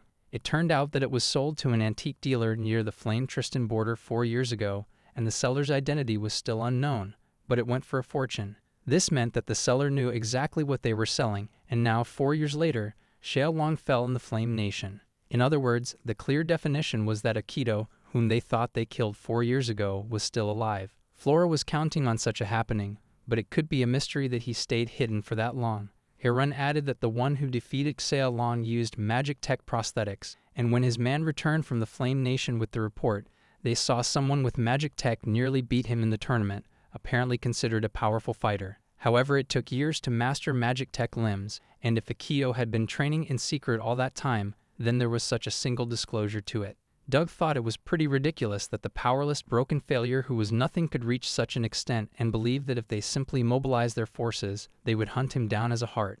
Naji called it a really foolish plan, as it could provoke the hero cult. However, Doug was really not aware of what that word and phrase stood for. The hero cult was an emerging movement spreading across the nations that worshipped Akito as their savior, and if his former party turned on him openly, it would mark a massive backlash. Even if he was alive, they didn't know yet, but if their betrayal was exposed, consequences would follow. They had to ensure that Akito couldn't be hunted openly. If Akito was alive, he was after revenge, and eventually that guy would come for the heroes. Flora was not ready to give the real ring to anyone, as she was aware that if any of them took and held on to it, the balance of the 5 nations would collapse. In short, No one was allowed to act on their own accord for this task. There were no objections to this statement, and since they decided to work together, Flora had something else on her mind. When she was asked about the Flame Nation and the hero's absence, her character changed completely. She had an intention of claiming that juicy state by sitting there, finding it tempting since the place was near her border. The statement was ferocious,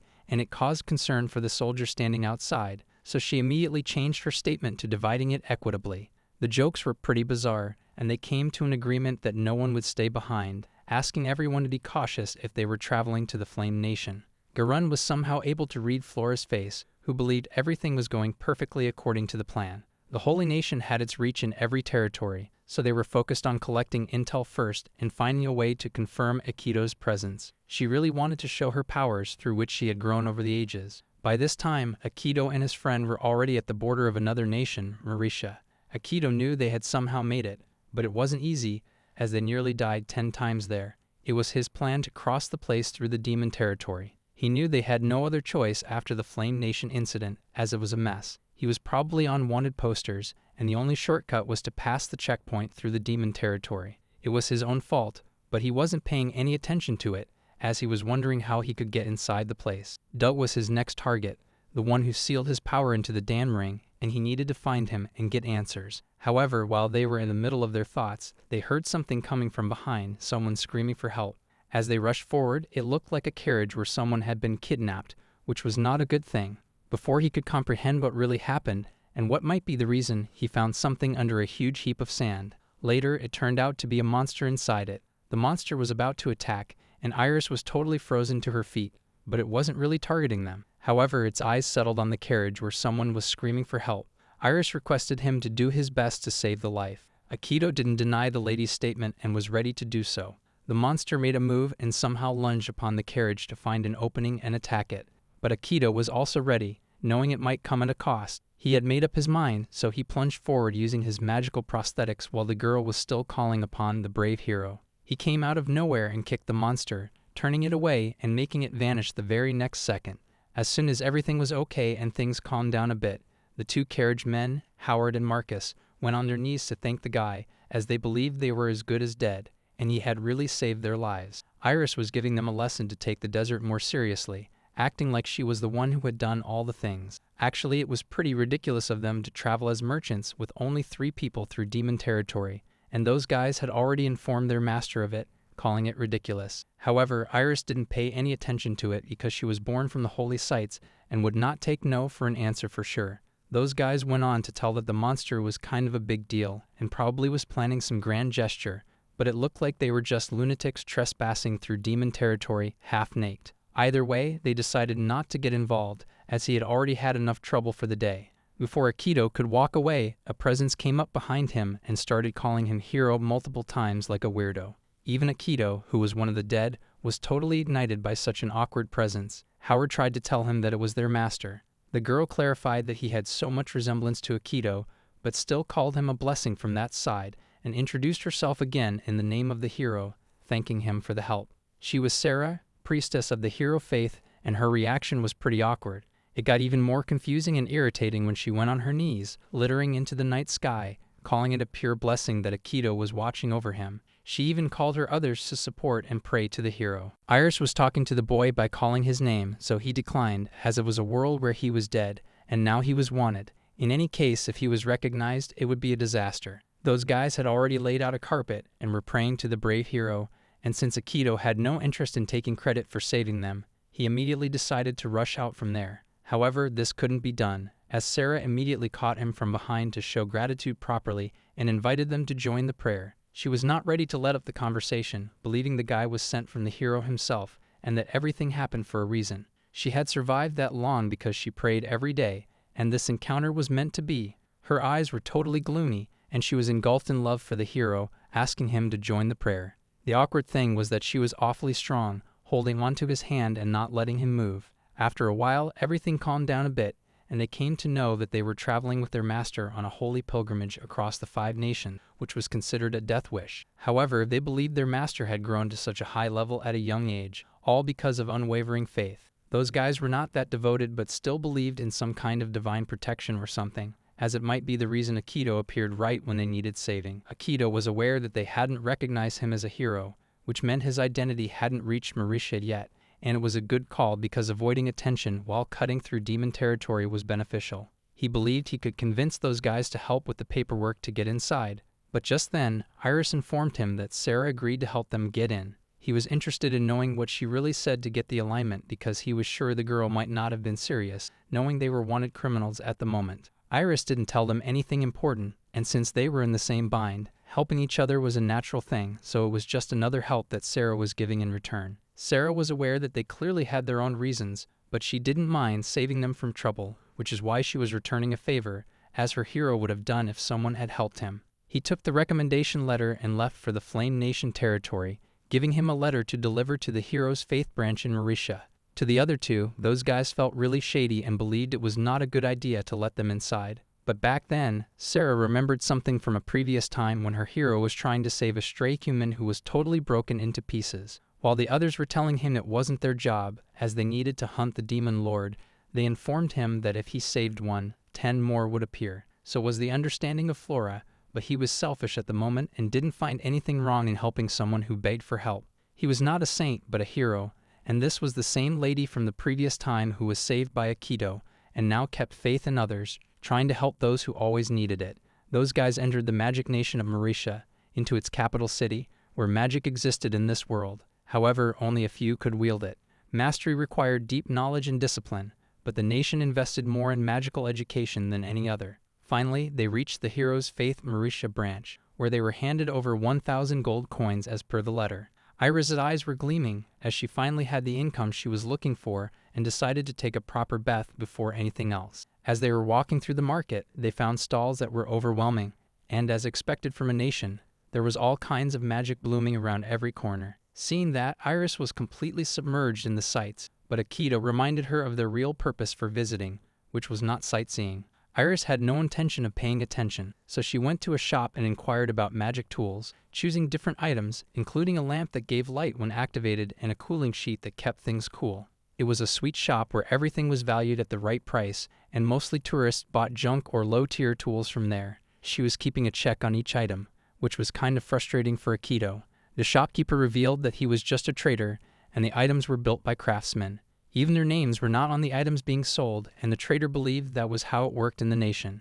It made sense that if there were magic tools, there must be craftsmen behind them, and maybe one of them knew something about the ring, as per Akito. Soon, she found an item that looked like a hairdryer, and Akito wasn't expecting any of it in that period. For him, it was just stuff that blew air, and it wasn't the only modern thing. It also included a juicer that made fruit juices. He immediately got pumped up and inquired from the shopkeeper who made that magic tool. As he tried to think, he came up with the name of the famous eccentric magic craftsman, Rashid. The only clear explanation for such a thing could be that he was a reincarnated person, just like Akito, from another world. They had to stay in the city for a while, so they decided to rent a hotel, which was pretty extravagant, built with glittering things. Iris immediately jumped on the bed, too engrossed with the thought that they had a private bathroom.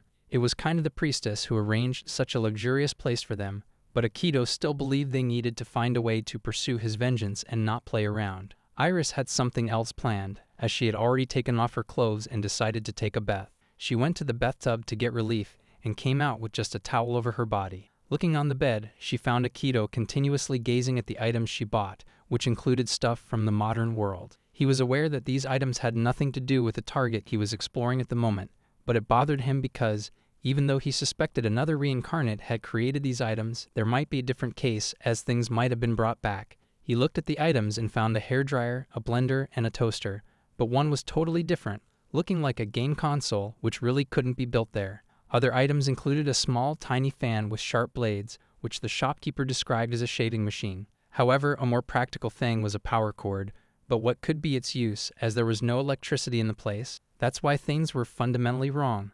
There might be a chance that Rashid was a reincarnated person who made those tools incorrectly. He was trying to find who could be the reason behind all of it. Just then, someone knocked on the door, and a waiter came with food served for them. Iris was starving, so she immediately dug in, but Akito got a map of the Marisha region from him. Back at the Faith Priest's location, one of the men informed them that the person they were searching for would surely be at his manor. It was simple. After returning as a hero from the Demon Lord 4 years ago, He was granted a title and made a lord. Since then, he mostly stayed holed up in his manor and was clearly focused on magical research. It might be suspicious activity, and there could be some events. However, the old man wasn't aware of anything because he had forgotten such a thing existed until it was brought up. One thing he was sure of was that the guy had a great reputation, as his taxes were half the national rate, and he openly welcomed the poor to settle on his land. Alongside that, there was another rumor he had heard, a tale that Doug's manor was up in the mountains, but anyone who took a path there never came back. He believed there might be something supernatural existing at the spot, and Iris was terrified by the statement. She thought it must be ghosts or something, but those guys didn't believe in it. In the dark midnight, both decided to ride a horse to reach the manor, which was visible from the village. Akito, once again, asked the lady not to come along and to return to the hotel. Iris, on the other hand, believed that the moment she left him, he would do something reckless again and was a handful of a guy, reacting like a mom to him. They reached the Coil territory, which was quite a place altogether, and everything present lined up with the map. Soon they found someone, the first villager they encountered at the place. They decided to talk to him, keeping in mind that this was an uncharted territory. Iris, being totally casual, called out to him and got a scary look, which spread fear through her toes. The villager recognized them immediately as travelers and revealed himself to be an envoy from Mauritia, who brought a message for Lord Doug. He asked the guy to take them to him, and there was a sudden change in the villager's appearance, as it seemed he wasn't expecting such a statement. He immediately started acting friendly, calling himself a farmer and asking them to come along to the village chief, who could take them to the spot. As they walked through the place, they found that the situation was really bad, with everyone reduced to just skin and bones. Since the place was very gloomy, it looked like everyone was dead. It wasn't just about the people. The whole place was steeped in magic, and the only clear indication was that the old man in Akito's head was really doing something. He practically asked the villager about the rumor that anyone who tried to meet Doug never returned to Mauritia, but the farmer called it an old tale, as the mountain path was dangerous and treacherous, something parents used to scare children. He called the place a peaceful land, devoted to the Lord completely, but just then, in the middle of their walk, they encountered a little fight where two people were arguing over splitting a reward. One was saying the other did nothing. They were recognized as adventurers, meaning others were not outsiders at the moment. The farmer believed that if someone caused trouble there, it would be a bad idea. He proclaimed that someone would come, referring to they, and as the adventurers were still fighting, someone approached from behind, looking like a controlled toy. It was a pretty big size, resembling a giant river, and then it struck both of their heads with a sudden attack, preventing them from saying anything. It was one hell of a sight, and Akito was interested in knowing what it was, while the farmer revealed it to be the territory's guardian, a golem. It was the master's way to keep peace around the place, and he never used human guards. As Akito realized, it was all self-controlled and self-operating, having killed two men right before their eyes. This wasn't the only thing, as the golem was now carrying them to a place, and the farmer revealed that its walk was to the manor of the Lord so they could be sent to the correction facility. Doug believed that all human conflicts stemmed from mental defects, so he treated people to correct their minds. In his view, ever since he took the land, he was the savior for them. Something else was really brewing at the place, and before Akito could find a way to understand what it was, Iris noticed that there were many golems walking behind them, carrying someone in their hands while others walked on their own. They were carrying villagers on their backs, while some walked willingly. There were kids crying for forgiveness. Iris was furious and believed they should go and help, as it was no time to hesitate. Akito recognized that it was all the doing of the old man who had done this in the name of his research, giving him another reason for vengeance for what he had done to those villagers. The golems were continuously marching toward the manor, and the other two followed them while hiding in the bushes, noticing something was off. They had been following for almost an hour, but there was no end to this forest, meaning the Lord was really up to something. Iris wanted Akito to help the kids right away, pulling them out as they were taken, and no one knew what could happen to them. Akito knew this, but told her that his top priority was revenge on the 5 great nations. If he caused a scene by saving those kids in a village full of Doug's lackeys, it would blow their cover, and things would get messy if they were caught. His first target was to get to the palace, but Iris didn't like that he was allowing the kids to suffer for his vengeance. Akito gave his word that he would save them in any case and wouldn't let them die. However, this was a rare chance, and if they wanted to help, they needed to reach the roots first. Iris still wasn't convinced, but let it go, knowing that whatever the guy said had a reason. On the other hand, they were already in a place in the middle of the forest, away from every tree, where there were many golems present. There were some stone slabs placed in the middle of the forest. When every human caught was being sent, as Akito touched the surface, he realized it wasn't metal or stone. Eris, on the other hand, had already noticed and told Akito that something was wrong, as not only the golems but the villager count had also reduced significantly. The moment she looked for a second, they lost the trail, and as there was a strange magic pumping into the air, Akito decided to check it. He punched one of the items to break it into pieces, but the punch didn't deliver even a single scratch to the body. It was quite frustrating for him to handle, and he decided to step back and observe, knowing it might be a better way to find if there was some trick. One of the golems touched the slab, and somehow it vanished right in front of their eyes, catching Iris's attention again. She clarified that it turned into a gate that might lead them directly to the manor. While they were wondering how to activate it, they found one of the golems holding kids who were continuously screaming for help. Akito knew that if he helped them now, they might lose the trail, but it was getting dangerous, so they had no other option left. He immediately attacked the golem, causing it to lose its trail and strength. Since he hadn't held back, he ended up saving those kids. The golem was completely eradicated, and as it burst into pieces, Akito immediately took the kids out of the barrage and found that the final gate, which could take them to the manor, was completely lost in thin air. He immediately asked Iris to take the kids away while he intended to distract the monsters so they could escape once they were focused on him. At first, Akito was taking all the hits so the kids could escape, but it looked like the golems had something else planned, as they still had their eyes on the kids. All the monsters decided to come at them at once, but Akito was never ready to let that happen. He came from behind and smashed some of those monsters in a single hit, calling it a perfect thing to drag around and stating that he had come to wipe them all away before dealing with the Lord. The golems continued the attack, and Iris immediately took the kids to get away from there, as it might be dangerous. Meanwhile, Akito was taking down as many as he could with his kicks and attacks, and his strange moves with mechanical arms and legs were working too well. The rope tied with steel was enough to take down multiple monsters at once, and as he attacked with his hamstrings, it submerged many of them without letting them know their survival was at stake. Eris and the kids were also amazed, and even though it looked like the guy was doing a great thing, he had already lost attention. Due to this, some of the monsters succeeded in attacking him from the side, while another noticed the kids and started attacking them. Finding an opportunity, Iris immediately pushed the kids out of the line of attack and ended up taking a hit right under her belly, which pierced one of her organs. Everyone was now concerned about her. She was a little happy that she had done the task, but her own condition was not good at all, as she was bleeding above her belly, while the kids were concerned for the sister who had suffered to save their lives. Akito was totally frozen, unable to comprehend the next move, knowing that the girl for whom he had made a promise to his master was hurt because she was dragged into his vengeance. He ran toward her to check her condition, cursing himself for letting this happen. He immediately asked her not to move, promising to fix all of this, but the lady was losing a lot of blood. Knowing that Akito had 2 kids to take care of and Iris was with them, he decided to step back and find a doctor immediately, as it was more critical.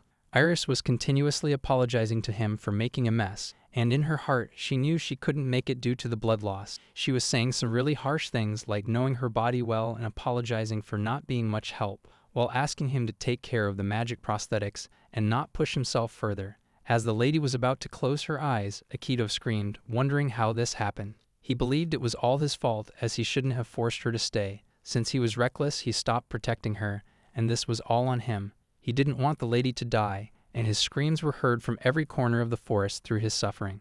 Akito was calling out to Doug, screaming for him to show himself in a one-on-one fight, as he wanted him to use the magic that could save her life. He was ready to kill him afterward. Someone from a distance found Akito to be strong, and it looked like a lady using a sniper gun, pointing it to help him. She immediately shot a fire and took down a golem that was about to attack Akito from behind. The attacks continued for a while, and soon enough, all the golems were on the floor, saving the other 3 still alive. The lady came from the dark moonlit sky, riding upon her sniper, saying that the place was basically Doug's backyard.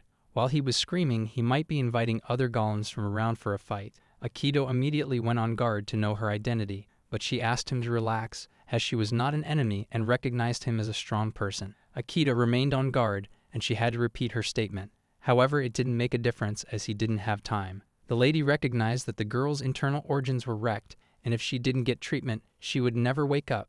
He couldn't get out of the place as he wanted and wouldn't make it back to the village in time. She asked him to help her with a favor in return for saving the lady's life. Akito reconfirmed if she was not lying, and she assured him that impossible things existed for her. She introduced herself as Rashid, the last remaining alchemist in the world. In the meantime, as she took him to her laboratory, Doug, sitting in his research room, found something very noisy, Back at Rashid's place, there was a laboratory section with her own equipment, and Iris's body was inside it. Akito was apologizing, taking it as his fault, remembering how he hadn't kept the promise with Kresh, and was letting her die if Rashid hadn't come to help. When he glanced, he found magic jets and life support, confirming that Rashid was an eccentric magic toolmaker. There was no concern whether that thing would save Iris's life, so he questioned the lady about it. Rashid clarified that she might be fine as long as she stayed in it and wouldn't die, but they needed to act right away to return her to normal life. Out of anger, he grabbed the lady by her collar, but she reminded him that they needed a saint like Flora, as nobody could just regenerate crushed organs. Akito was aware of this, so he calmed down and asked what he needed to do, as he was ready to do anything to save her life. The expression on Akito's face at that moment was truly awe-inspiring, while the lady was enjoying it through glitters and was in love with the expression. She tried to act like a big sister who would take care of him, but it was all very creepy. Since this was making him more concerned, he tried to run away, but she revealed that she had something as powerful as Flora's magic, called the Alexa, a recipe written in the forbidden grimoire. However, the grimoire was stolen, and she didn't have it now, which is why she wanted him to get it back, as it was in Doug's grand library. Akito was searching around the alchemist's room and noticed that even though she told him her name, she could be another reincarnated person like him. Before they decided to work together, Rashid believed they should introduce themselves first. She went first, giving her name and explaining her purpose of going after the grimoire that Doug stole from her. Akito introduced himself too and was offered some sweets. He acted as if the name she mentioned was familiar, recognizing her as the one who made magic tools. She realized that he had bought all her inventions and was thrilled to know someone with taste recognized her genius. She asked what he liked most about them. The way she was reacting was a bit much, and as far as he was aware, alchemy was once the ultimate art where one could turn water into wine or stone into gold just by following formulas. Magic couldn't hold a candle to it, and today's magic tools were basically descendants of that. It seemed he was well informed that the magic tools he used now were nothing but pale imitations of true alchemy. It all began 150 years ago with her great-grandfather, who preserved real alchemy in the family, passed down through generations in secret. The only reason it was hidden was because the power led to bloodshed. Alchemy was twisted into a weapon, and magic stones turned into shells and bombs. Her ancestors were horrified by the destruction and decided to vanish from the world stage, shielding the knowledge in the forbidden grimoire. However, 12 years ago, someone broke the seal, and his name was Doug, who killed her parents and took the item while she watched with her own eyes. Since that day, she had dedicated herself to two things: revenge on that filthy bastard and reclaiming her item. She had hidden as a magic tool crafter to survive and prepare, but when she saw him tearing through those golems, she knew she needed his strength to defeat Doug. In short, if he was fighting all along, he might also have a grudge against him, which was why she approached him in the first place. This was her whole story, and she requested his help in getting back the item so she could brew the Alexa and save his friend.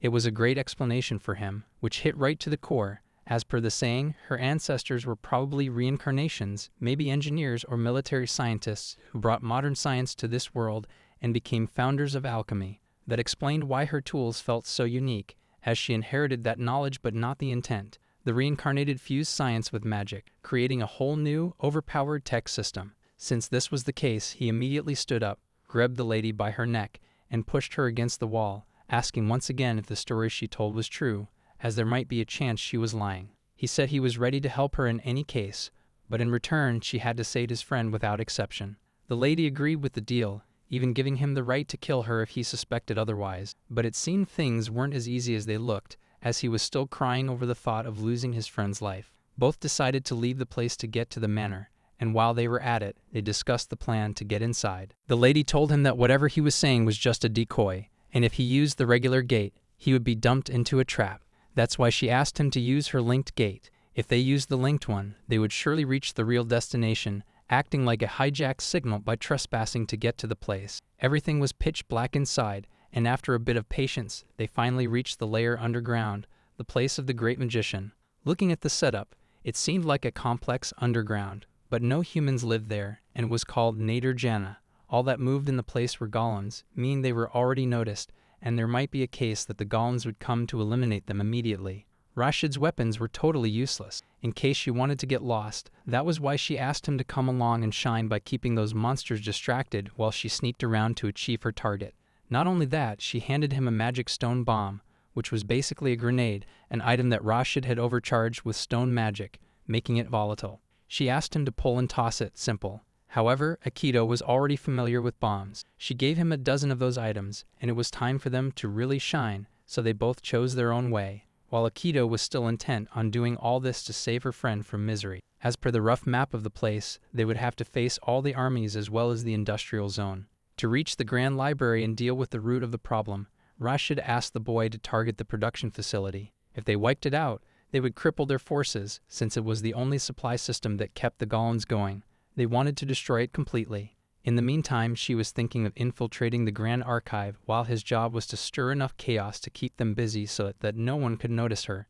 The factory was rigged with alarms, and once he entered, the Golems would come to him non-stop, ensuring the lady was just using him as bait, which is why he was dragged along to the place. Taking on the command, he was ready to take anything if it could help save her friend's life, so he immediately plunged forward to the factory. Attacking one of the sets and breaking it from the way, he infiltrated the place and found that it was filled with different kinds of golems under production. This was the place where the supply of magic golems continued. To check one of the items given by the lady, he took off the pin of one grenade and threw it to make it turn into ashes. The item was really impressive, and it was a great thing that the book the lady was going to find was hidden with such magic, for if the knowledge spread, it may lead to more bloodshed, which is why her ancestor requested such a thing. It looked like things were pretty late as the golems, as he had feared, started to come non-stop since he had taken down one of the facilities, and there was a complete ruckus. The lady was able to see and notice it from a distance while she decided to keep herself on track. She used her sniper and magnifying glass, noticing the central tower that connected to the Grand Archive, but found that there were 2 golems posted at the entrance, and a few more were rolling nearby, so she could not really force her way inside of it. As she noticed further, she found that at the main corridor, Akito was really doing a great job. They noticed another presence at the top of the building where someone was getting down, giving her clarification that it must be none other than that filthy bastard, Doug himself, guarded by 2 golems. She was shocked for a while when his body turned suddenly younger and believed there must be some mistake. However, the moment she saw him creating those columns while holding that forbidden item in his hand, she came to a realization that the boy was the previous old man who had just turned younger. Even from a distance, that magician was able to sense the presence of the lady, and while she tried to steady herself against a wall, she wondered if she had really been caught. It looked like that was the case, as since she had noticed, Doug had no intentions of taking it lightly. He immediately called upon his own magic and then vanished from the place in just a blink of an eye. For a while, Rashid was a little less scared, knowing that the guy had finally left the area, and she took a breath of relief. By this time, Akito had already infiltrated the total facility and devastated it into pieces. There he came across a place filled with all kinds of laboratory items. As he wondered, those spots looked exactly like back at Rashid's house, and he was thinking of destroying it, but just then found that there was a human inside one of those spots going through some kind of experiment at the moment. Akito tried to understand what that thing really was, as since those guys were taking a breath, they were alive, but were not kept conscious. This was not just the case, as all the pods were filled with people, and their brains had been removed. It looked like those people were from the coil, and it might have been done by someone totally insane. Now he was much more interested in knowing what could be the plan of that old man and what he might be wiping upon. Either way, he wanted to kill that guy. Just then, he heard someone weeping at one of the corners and ran off to see who it was. Reaching there, he found a kid who was asking for someone's help. But since he believed there might not be any human presence, he asked what he was doing at the moment in the place. The kid clarified that he was brought by Doug to the place, who tried to make an experiment of him, but he barely escaped. However, getting such a handle on this info was not really a great thing. He was aware that the kid might know something useful to the boy, and that is why he decided to take him to a place and get through the questions and answers later. He decided to help and then asked the boy to tag along, who was delighted with the news that someone was going to help. But soon it turned into a sinister smile as one of the sharpest items attacked Akito from behind, plunging towards his body. As soon as he went onto his knees at the back of his face, that kid recognized the boy to be soft as ever, and it looked like a trap. Akito was holding by covering his leakage through one of the corners and realized that he let his guard down, never recognizing the brat as an enemy. He was bleeding very badly, and the boy still called him as nice as ever. It was revealed that he was none other than Doug himself through the impression and the foul magic radiating from him.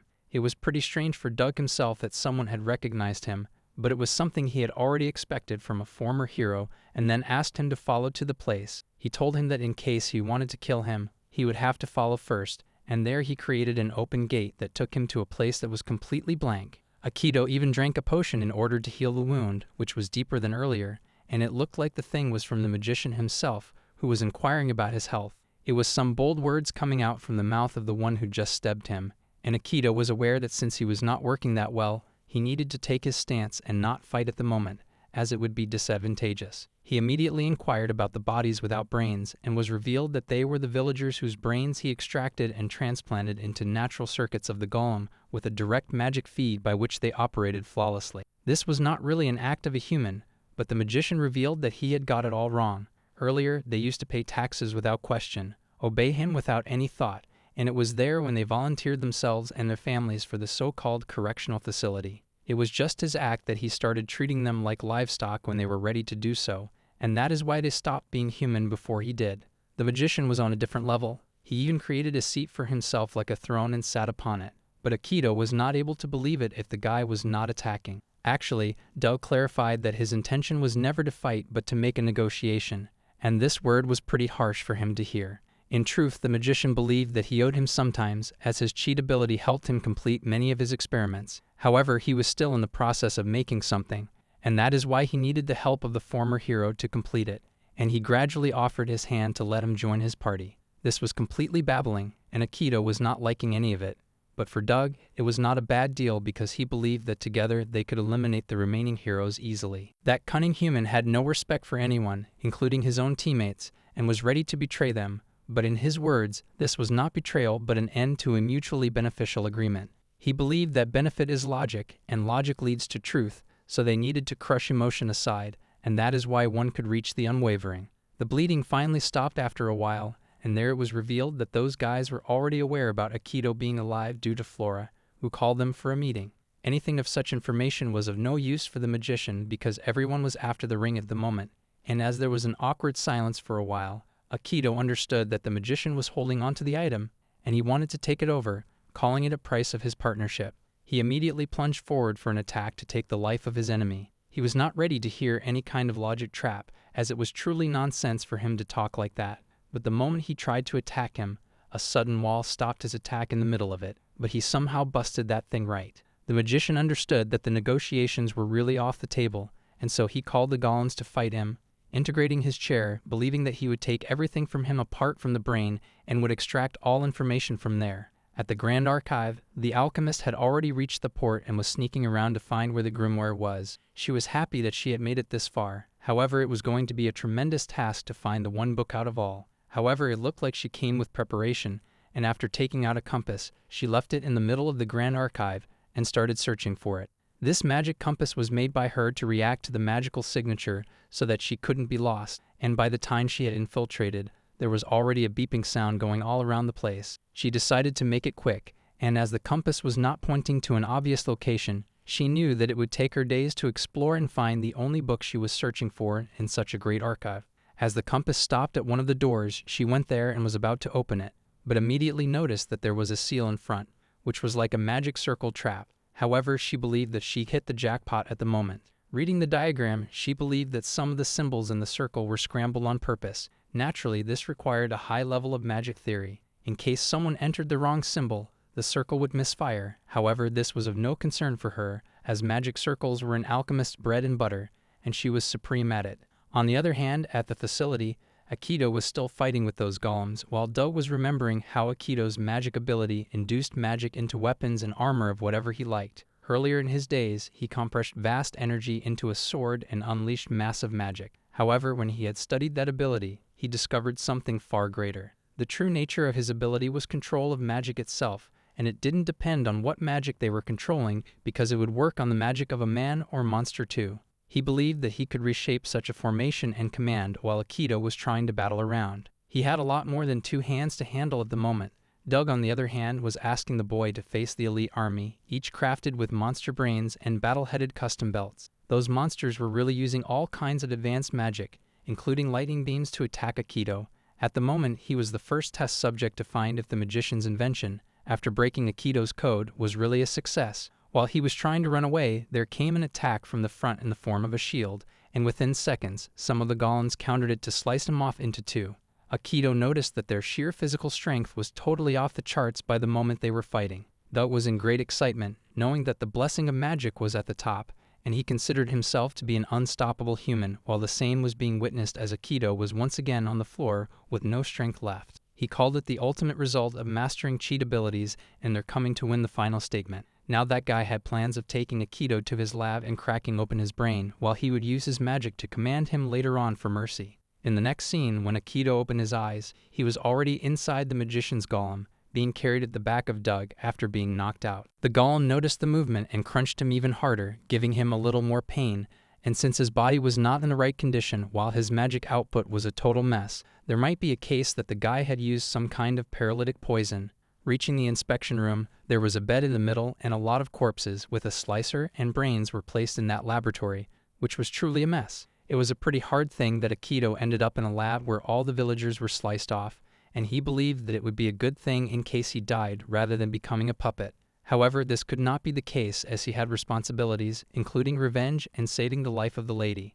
As Aikido was on the bed and his head was about to be sliced off to take out the brain, he interfered and questioned why Doug was acting like that by playing with the lives of people as toys. He really wanted to know the point behind it and what his intentions could be from there on. Doug still was not ready to see anything and was calling him a corpse, but Aikido was never going to hand it over, so he was ready to kill himself. This was of no worry for Doug, as he believed that his paralytic poison was already coursing through his veins, and he couldn't move a finger even if he could. He was in no position to do anything. Just then, Doug noticed that there was one cable running through the finger of the boy, and even though he could manage it all through the strength left inside of his body, it looked like Aikido had already planned something alongside, and when the guy noticed that his finger was moving in the next scene, he found that there were some clips inside of it, and Aikido believed that it was enough to take down his life. When he turned around, he found that Aikido was carrying grenades with all the pins removed from them, so there was a sudden blast in the area, and Aikido was able to find an escape in the middle. Just then, Rashid found his man and was happy that the guy was alive, further questioning about his condition, knowing that it was not at all good. There, inside the facility, Doug had protected himself by covering into a shield, and it was even more terrifying for Rashid to face him right in front while he was getting out of his cover.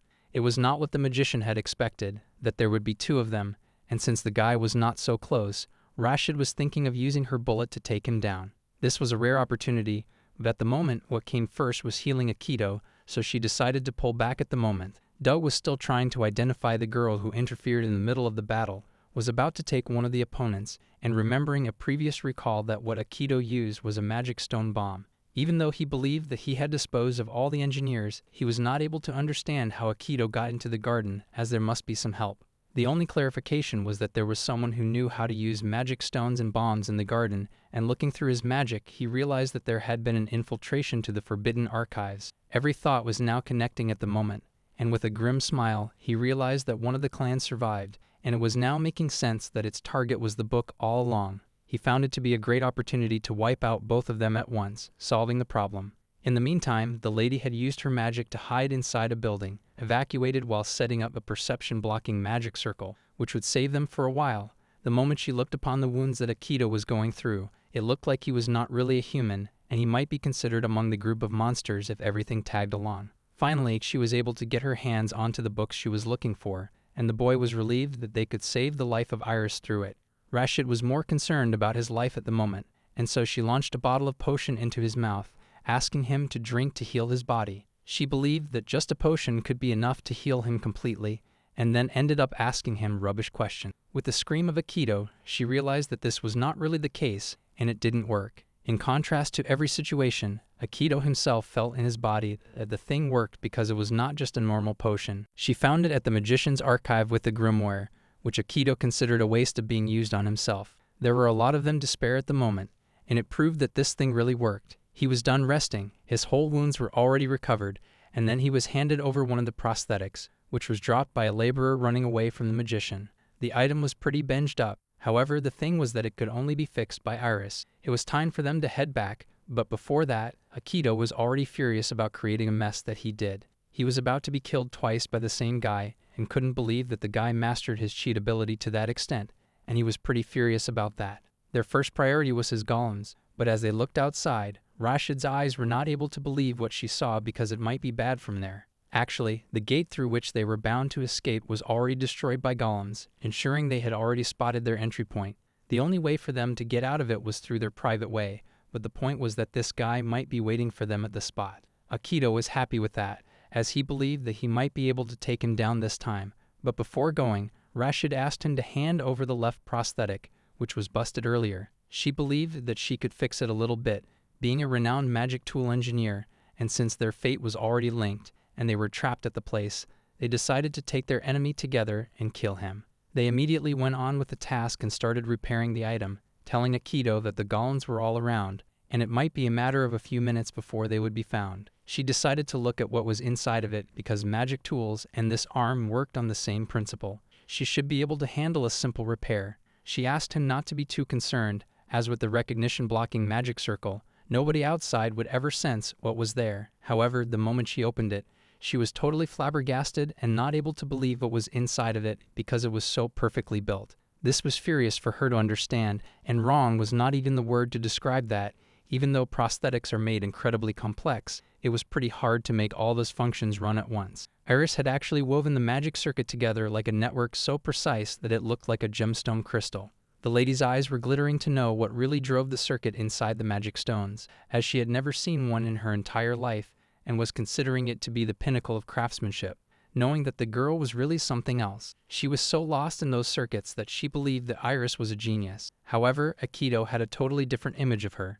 Every time he used to think about her, it was either she was hungry, acting all cozy, and always looking for money, food, and everything materialistic she could find. The lady just decided to give up on her hope of helping and fixing such a complex circuit, and clarified that there was just one thing wrong with the prosthetic, as one of the circuits had broken, and it might work if she joined it together. It was a relief for her that there was just a simple thing. However, the concern was that the lines used to conduct mana, and they needed to find that thing in order to fix it.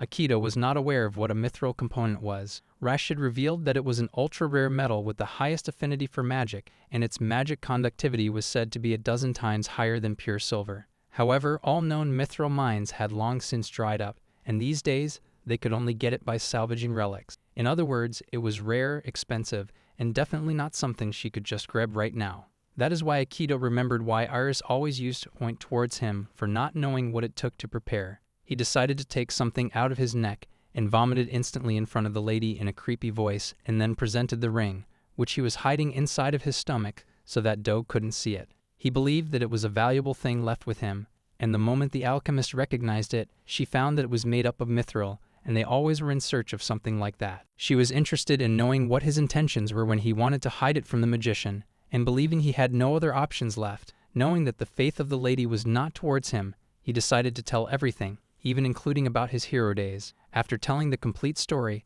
the lady believed that she would have never guessed that he was the hero who defeated the demon lord. The way she believed was pretty quick for him, but she had her own reasons for accepting it, as no normal person could be that strong.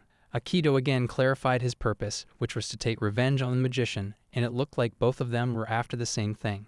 That is why they decided to work together while she would be using the ring, but it might cost him his cheat ability. He needed to choose either the ability or the ring in order to get through, as he absolutely needed his ability to survive in the future. However, he was aware that if he died there, then nothing of it would matter at the moment. Survival was of utmost concern, so he was ready to give the ring instantly. Out of nowhere, something attacked from behind, and it looked like the golem soldiers had already found them, and had now barged into the place. It was not like they were going to always hide and succeed in that, and without waiting for their chit-chat, the golems started to attack them using a web, which was enough to take anyone's life. Akito again decided to work as bait in order to buy her time while she fixed the arm, and he was pretty sure of his statement that he didn't need the cheat but his own life in order to survive at the moment. The lady immediately went off, and Akito started to take his stance against the battle, while those were continuously attacking.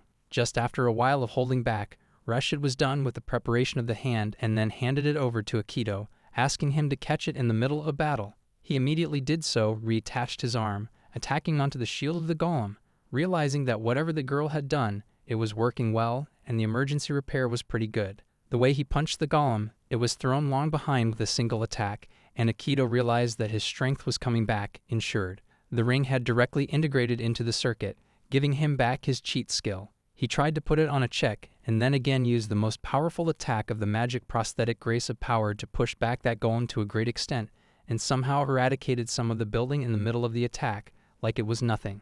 Everything was settled, and his arm also returned after taking the life of one of the strongest soldiers, and they decided to work together from then on for the cause. The attack was pretty incredible, as it took down the monster in a single hit, and it was some insane power. The lady inquired why he didn't use it from the beginning. He clarified that it was his cheat ability of Grace of Power, and he never knew that he would get it back after using the mithril from the ring inside of his prosthetic. This was really a miracle, and there the lady revealed that she didn't just smash it and connect the circuit, but chose another way. Since alchemy was involved in it, she decided to merge the power sealed with the ring inside the circuit, and after adjusting through the process, somehow put her own spin and submerged the power. In short, the lady had experimented on Akito's body to find what could be the outcome.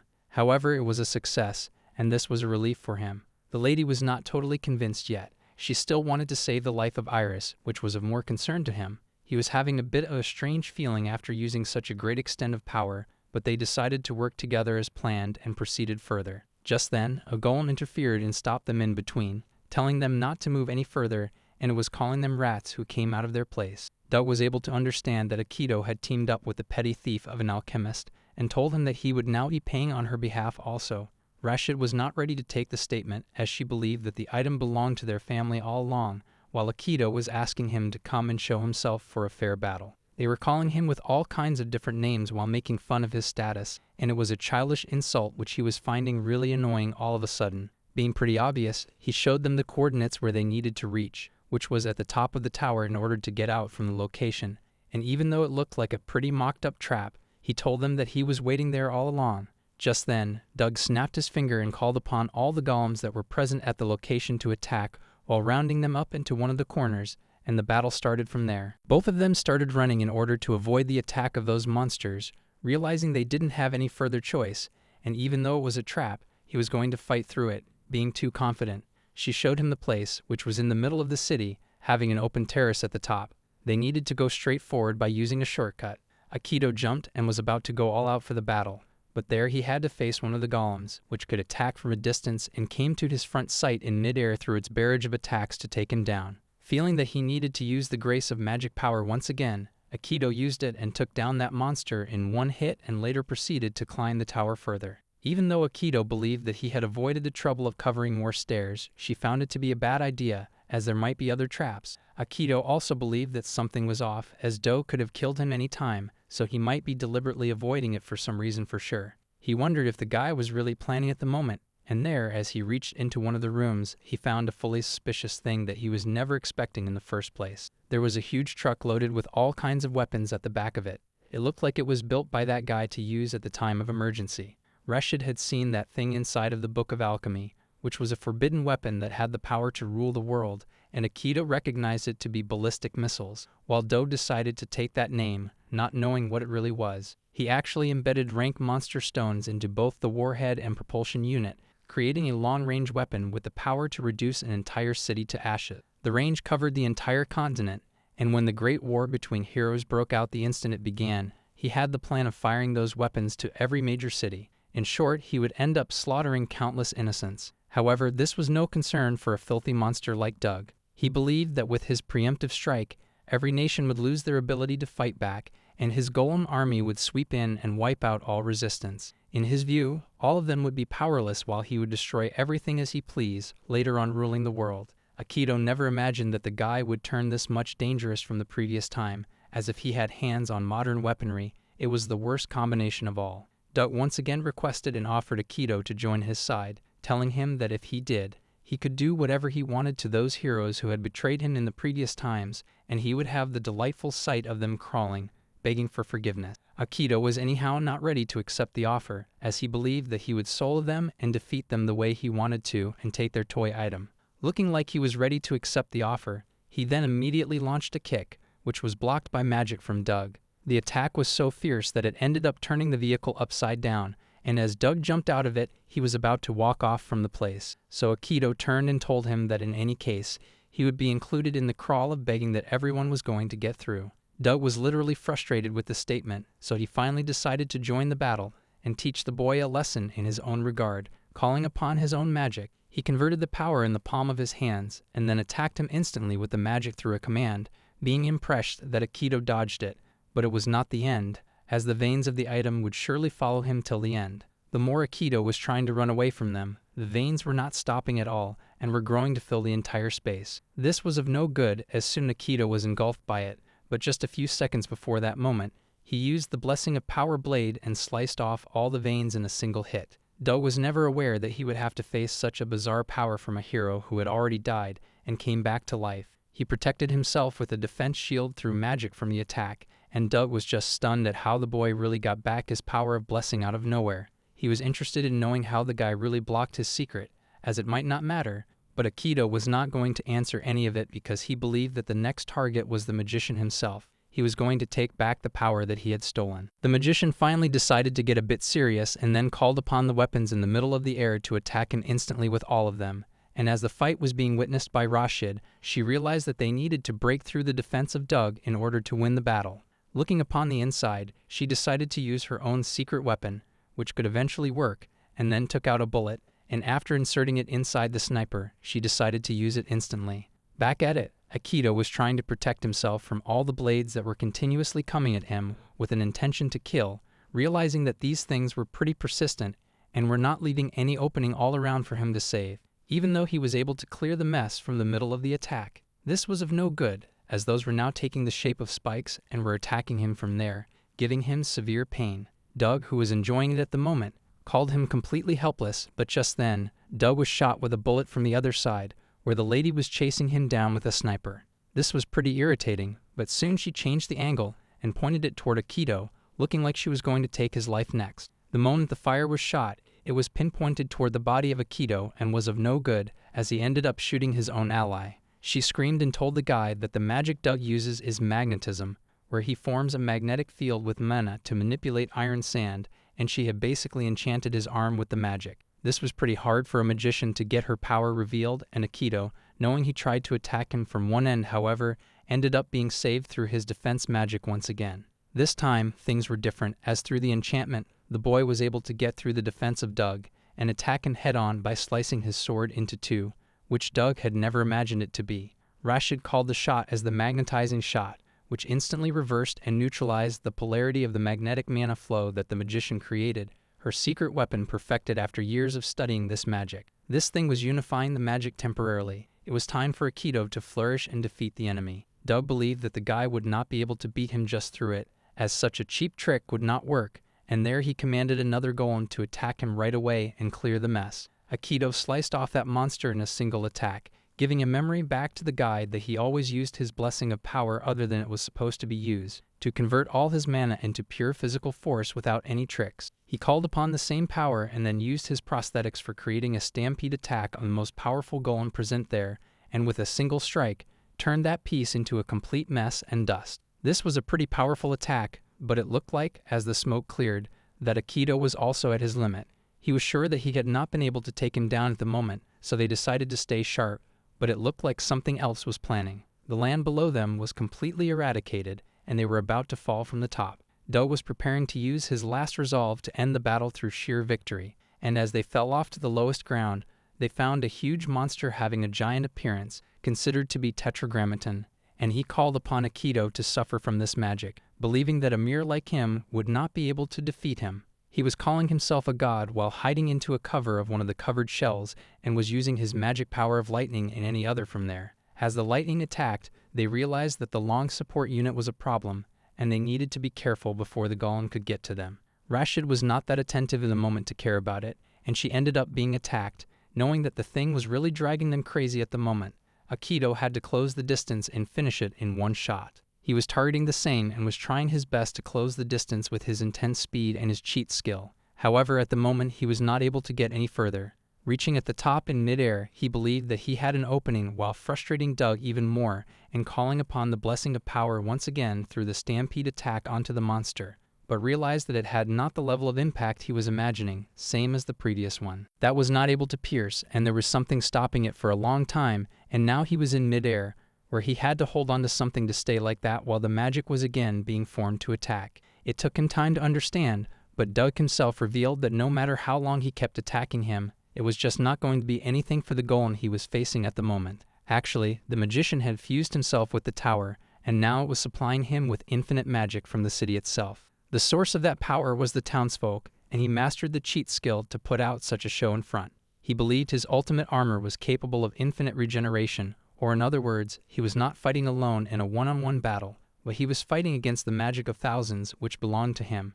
Rashid, at the back of some rock rubble, was realizing that if she kept hiding there, the laser would get her again, while Akito was trying to find a way in mid-air, how and what could be the way by which they could lead to victory. Akito continued his attack over the golem's body, while Do was reading it as a desperate attack. The attack was pretty fierce, as it was now even wavering the golem with its continuous strikes, and as he asked what Akito was trying to do, he was just acting like a persistent little pest, because whatever he was trying to attack at once was getting regenerated and healed in just a blink of an eye. After a while, Akito was also pretty exhausted, and there he noticed that he had found the spot or the area that was not repaired at all. Remembering the logic, Akito understood that the body was fused with the tower, and he was using the ring to drain magic from the townspeople. In short, he believed that he was the problem there. Doug was shocked with such an explanation and went on to tell that the guy had not sufficient experience to control this much magic, and there his weak point was finally revealed. Doug was getting more and more furious with the statement and the way the guy was mocking him after coming to his own territory, and was not ready to accept him as the god which he had always wished for. Akito was even calling him a mere thrush, which was shivering in front of the demon lord and was considered a crusty old man trying to wear a new skin. Those all statements were pretty insulting for the guy to take upon, and as it somehow opened an opening, Akito found the opportunity and then delivered a strike right through the monstrous body of the golem, slicing it in half of the body from there and getting back the ring, which he was aiming for since the beginning. He had his cheat skill back, and with that attack, it looked like the complete tower was about to turn into a mess. He said that he had already received his ring back, which the guy had stolen, of which Rashid was happy and believed that it was time for them to escape. Things were going good, but it took a shot at the moment. Rashid was attacked with a sharp object, which came out of nowhere and crushed her second half of the body. When Akito turned, he found that Do was still alive with half of the body severed, having no intentions of letting go. Akito asked that guy to give it up, as in any case, he could not fight without this ring. However, Dub believed that he would not lose himself alone but would take along a lot of people, and there he was about to unleash the magic of ballistic missiles. As the ballistic missiles were finally on the ground, he said that he was going to blow all of them, including the entire area. Rashid was still suffering with the pain through the thorn, which was severed inside her body, knowing that it would not come out easily. In short, at the moment, Do was planning to blow themselves along with him, as per Akito. However, he got something planned for the moment. He believed that he could move freely underground with the earth magic and would never consider his own death as a part of a plan. He used the magic and was about to get away from there, but the moment Akito tried to attack him with the prosthetic hand hidden, it stopped. Akito was furious that he couldn't find a way out to kill his enemy, but Rashid was more concerned, knowing that the only way for them to escape was through the open end of the gate, which was available at the top. She asked him to find the gate, use the ring, and get away from there, even if he was the only one. But Akito had no intention of leaving the lady behind in all that trouble. Rashid reminded him about Iris, who was present at the laboratory, knowing that if the two of them died, no one would be able to save her. She reminded him of his true purpose and told that her own was already fulfilled after getting back the book, and she had a belief that he would arrange it in any case, so it was of no concern for her. She was ready to give away her own life for the sake of anything. However, Akito had no plan of doing so. He told me that he was a former hero, and when someone right in front was asking for help, he would not be the kind who turned his back. He just asked her to leave everything upon him, and he would find a way out for both of them. This was a sentimental sight, considered to be final moments, and it was being noticed by Doug from that location, who decided to give them some time for the goodbyes. After a few seconds, when things were already planned, he decided to use the ballistic missiles to attack and take their lives while those guys were running strong from there. In the meantime, the ballistic missiles were continuously aiming toward them. Reaching the top of one of the buildings, he immediately placed the lady on the floor, telling her to heal later on, and then started walking right in front of the ballistic missiles, not ready to tell about his plan, and just asked her to trust. As Akito lunged forward with the same speed as the ballistic missiles from the other side, remembering the battle he saw years ago, where a missile's warhead explodes when its detonator is tricked, and since there are different types with different activation mechanisms. However, in this world, since there was no electricity or radar, which meant the only likely trigger was a contact fuse that detonated on impact, he believed that in other words, as long as the fuse wasn't activated, the warhead would not explode. Since everything up to this point was as per the plan, he believed that punching a big hunk of metal in the gut would set it off. He was just using his own instincts to find a chance, and then used his attack right on the missile, batting all of it, turning down the ballistic missiles completely off. This was not at all expected, and Doug was not even able to make a facial expression to such a thing. It looked like the punch had not completely set off but had changed the direction, and it was pointed toward Doug himself, and with that attack, this thing was about to be ended. There was an earthquake from above the ground, and it was coming from the mansion itself. However, at the bottom of it, the ballistic missile had already created a mess of the ground, bursting it all along. In the next scene, Rashid was already back to her place, lying on the bed, and when she came back to her senses, she found that her whole body had already healed from the complete pain, and it looked like the guy had used something that was quite a strong move, knowing that there were just a few left. Akito was resty all along. After having a little chit-chat with the lady, he realized that his body was in good shape. However, for the magician, he was already dead when Akito saw it with his own eyes. He was not looking. The protagonist was having some guilt, but the lady gave him a simple reminder of his other job of seeing her friend and relieving her from the pain.